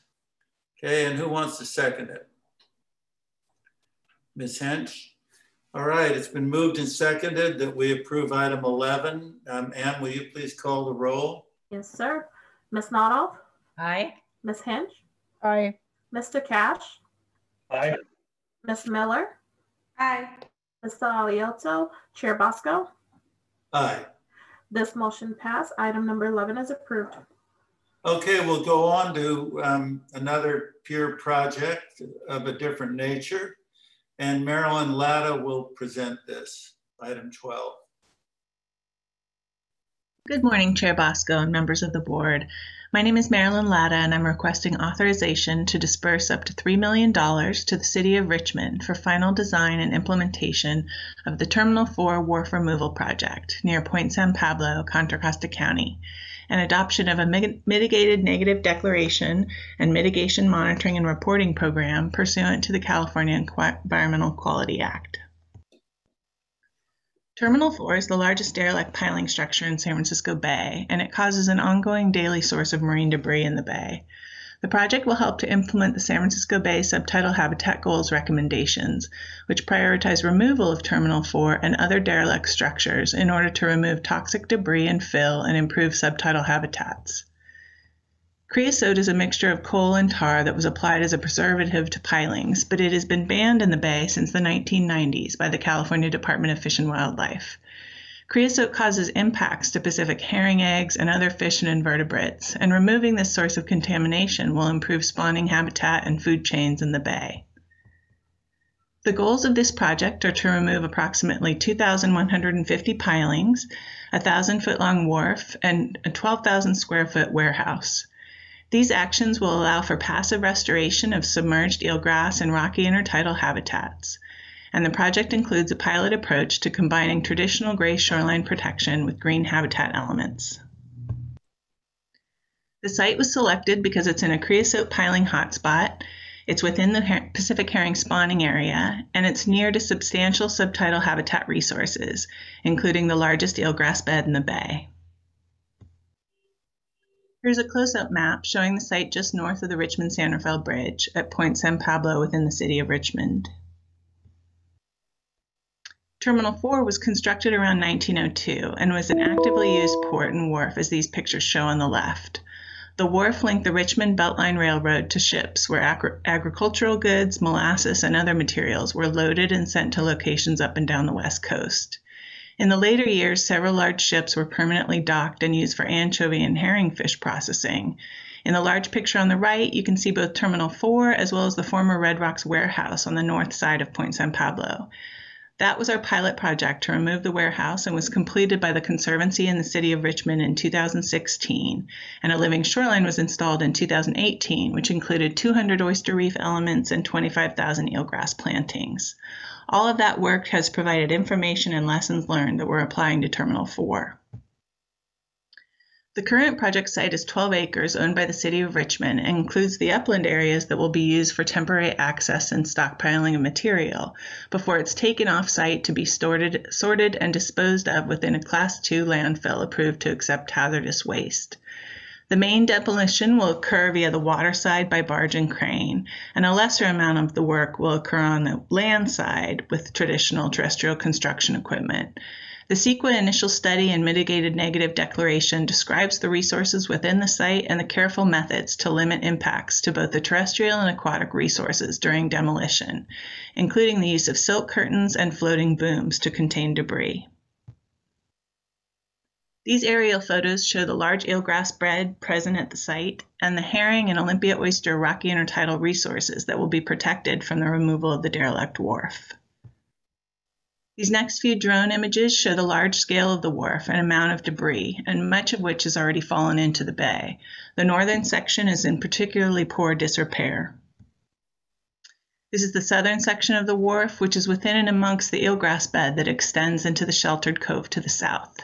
The project will use the monitoring protocols from the California Eelgrass Mitigation Policy Guidance in order to detect if there's any impact to the eelgrass from the wharf removal. We expect substantial long-term benefit to the eelgrass bed, but will install new eelgrass plantings if needed to address any short-term impacts. There are a variety of pile conditions and types, including creosote-treated wood piles and concrete wrap creosote, as well as steel pilings. The Conservancy's contractor, ESA, and others conducted a variety of surveys to assess the site through diving, site scan surveys via boat, drone surveys, and wave gauges installed at the site to gather information on conditions. In the north area, there is also a former dockmaster's office that will be removed, as well as remnant railroad tracks and shoreline debris. In the central section of the wharf, the decking and warehouse will be removed, as well as debris on the bay floor. The yellow marks show a 350-foot section where we need to replace a failing seawall. The traditional rock slope revetment will be installed by the City of Richmond per Caltrans engineering guidelines. We also wanted to take the opportunity to test a hybrid green-gray approach and have included 3 biological enhancements added into the design. These include crown plantings with native species at the top, cobbles with seaweed embedded into the face, and Olympia oyster reef elements to create a living toe at the subtidal edge of the slope. The project will include monitoring to see if this approach is successful and could be initiated at other sites in the bay. To summarize, the Conservancy has approved 2 earlier allocations of funding for the 30% and 60% designs and CEQA and permit preparation. The Conservancy hasn't expended any of our own bond funds for this project, but instead we have raised funds from a variety of grants and mitigation partners to support the fill removal. Today, we are excited to ask for authorization to grant $3 million in funding raised to date to the City of Richmond, who will lead the implementation of the project in 2022. Thanks so much, and I'd be happy to answer any questions from the board. All right, are there any questions for Marilyn? Any? Just wanted to talk about public access associated with this. Yeah, and I actually also wanted to mention that Lena Velasco, the planning director from City of Richmond, is able to join us. I'll just briefly say that currently the site is off limits to the public because of the safety hazards and the poor condition of the site. So this work will really help to clean it up and make for safer future access. There are a couple of sections of Bay Trail that are in the short term planned to get started, led by the City of Richmond and East Bay Regional Park District, that will extend from the Richmond Bridge to this site. And then in the future, it's anticipated that there would be future Bay Trail at this site. Lena, do you want to add anything? Hi, good afternoon, everyone. My name is Lena Velasco. I'm the Community Development Director for the City of Richmond. In 2012, when we did our general plan update, we did rezone the property for open space. And so certainly Bay Trail connection, public access are a long-term goal. However, given the safety hazard, which this funding would help enable the city to address, is a deterrent to that right now. And so the property is closed to the public. So are there any conditions to the grant that, would require maximizing public access going forward? Because certainly this is really located in an area that would, where there's a big demand and need for access to open space. It's good to hear it's zoned for that. I don't think we'd be happy to talk more about that. We hadn't envisioned that because there's such a time gap in between when we'd complete this project and future public access, which may be several years down the road after we complete the wharf removal. But we'd be happy to talk more about that suggestion. Thanks. All right. If there are no further comments from the board, are there any public comments? Yeah, we have one hand up for this. All right.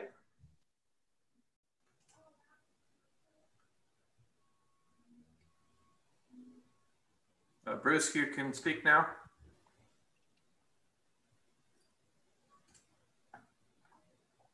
Bruce Bayard, are you there? Okay, I'm unmuted. Here I am. Okay. Chair Bosco, members of the Conservancy Board, my name is Bruce Bayard. I'm the chair of TRAC, the Trails for Richmond Action Committee. Our mission is to complete the Bay Trail in Richmond, so public access is what we're all about. What I'd like to point out first is this is not just a marine terminal. It's located at Point San Pablo, which with Point San Pedro across the bay forms the San Pablo Straits, separating San Francisco and San Pablo Bays. This project is really important first step toward the day when public access can be opened to Point San Pablo and Terminal 4 by extending the Bay Trail from Point Malati out to Point San Pablo and around to Point San Pablo Yacht Harbor. So it's a very important project and TRAC supports it strongly. Thank you for your support. Thank you. All right.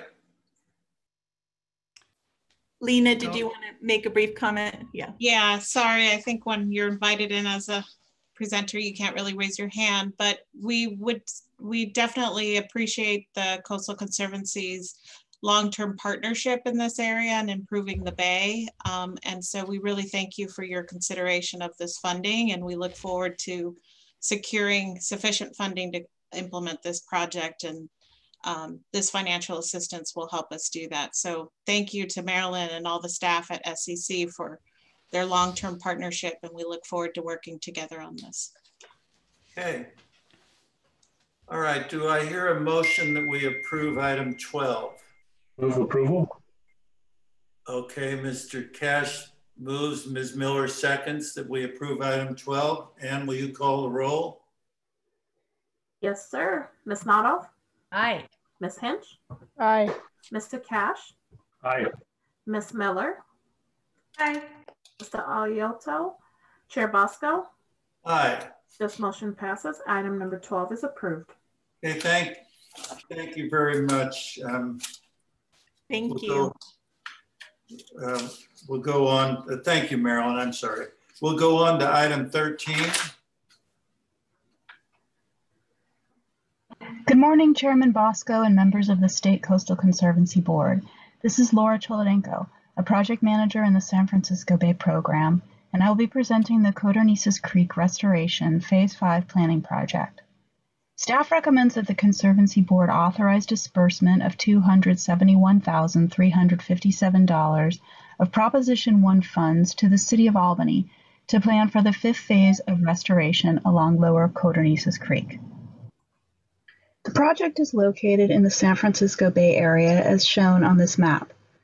Lower Codornices Creek forms the boundary between the cities of Albany and Berkeley. The creek is a significant local natural resource. While many local creeks have been placed underground, much of Codornices Creek is open, and it provides aquatic and riparian habitat. Phase 5 is the final phase of the Lower Codornices Creek Restoration Project shown on this figure. 3 phases of the restoration project from the railroad tracks to 8th Street have been successfully completed, and the city is currently pursuing funding opportunities to construct Phase 4. The Conservancy has provided planning and implementation funding for the first 4 phases. Phase 5, shown on the right side of the figure, extends for 350 feet along the creek, from San Pablo Avenue to 10th Street.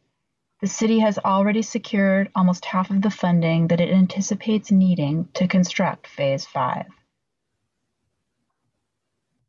As shown in this image, this section of the creek is channelized and large sections are choked with invasive plants. The creek, represented by a dashed line in this image, flows under 10th Street through an undersized culvert, causing further constriction of flows that can disrupt fish migration and cause flooding of adjacent properties. The proposed project would develop plans, designs, and environmental documents that address the flow constrictions and degraded habitat along this section of the creek. This figure shows a conceptual restoration design that includes removal of the culvert and roadway at 10th Street, installation of a pedestrian bridge over the creek, and excavation of soil and regrading of the creek channel to create a wider floodplain that provides more room for the creek to meander. The planning project will also address removal of invasive plants and replanting with native species. These actions would improve stream and riparian habitat, enhance flood protection, and improve the site aesthetically, making it more appealing and inviting to those using the Codornices Creek Trail, which connects to regional trail networks. There has been extensive correspondence about the project with a key stakeholder group that works to improve and maintain creek habitats. The city and Conservancy staff have worked over the past 9 months to address the concerns that have been raised by this group and would continue to work with them and other stakeholders during the planning project. I will be glad to answer any questions you have about the project.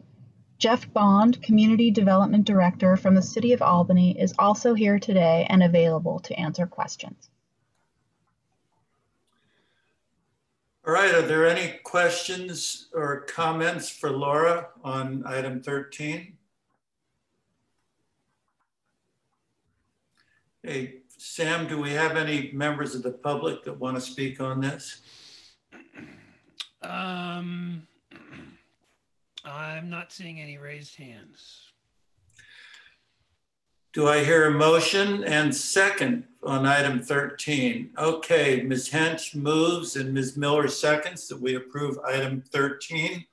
And will you please call the roll? Yes, sir. Ms. Noddle? Aye. Ms. Hench? Aye. Mr. Cash? Aye. Ms. Miller? Aye. And Chair Bosco? Aye. This motion passes. Item 13 is approved. Okay, good. Thank you, Laura. Now I think that concludes our project part of the agenda. And so now we're going to go into our executive session. Although, let's do, are there any Conservancy member comments in general? Okay. So then, Amy, we do need an executive session, correct? Yes, on item 15A. All right, so the way, Sam, do you want to describe how we do this? Brian? Yeah, I just had one question. Hey, Sam, would it be possible to share that video that you played at the beginning with the rest of the conservancies and other boards that are throughout the agency? I thought that was really helpful in explaining the process to make public comment. And it'd be great for all the other boards to have that during this time. Yeah, I'd be happy to. We can definitely do that. Okay. Don't we have a copy? Oh, I thought you wanted the song. What did you say, Annie? I thought he was asking for the song to share that as a model for saying, you know, I would love to have a copy of the song too. We'll throw in a free CD. All right. And I want to participate next time we do a song. That would be fun. I think you're saying something about our voice, Brian. Maybe we should just go into the general publishing business and charge for all these things. Right. Chair Bosco, since I won't be back in public session, thanks for your leadership and wishing everyone a safe and healthy Thanksgiving. Okay, Gail, thank you. You too.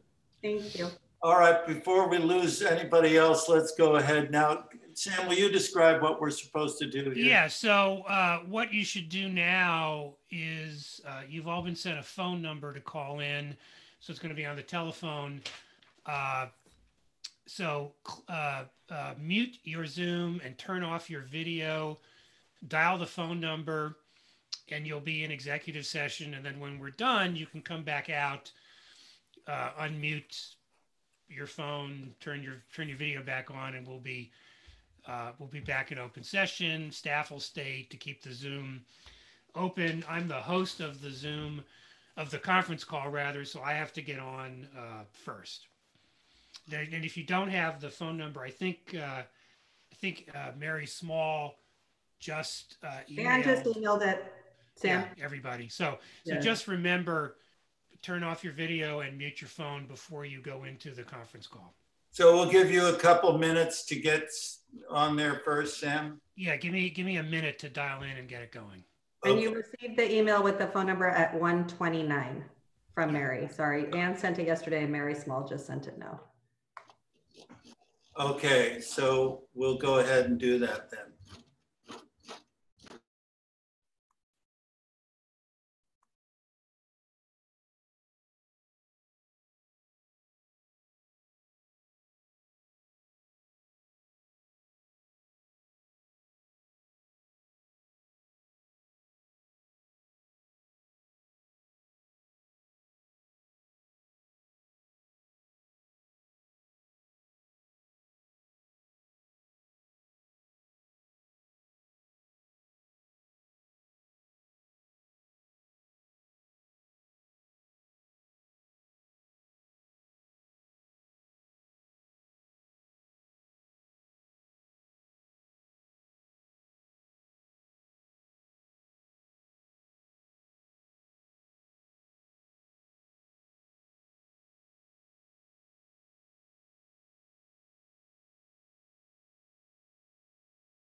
So Chris, we're coming back now, so you can take the closed session sign down.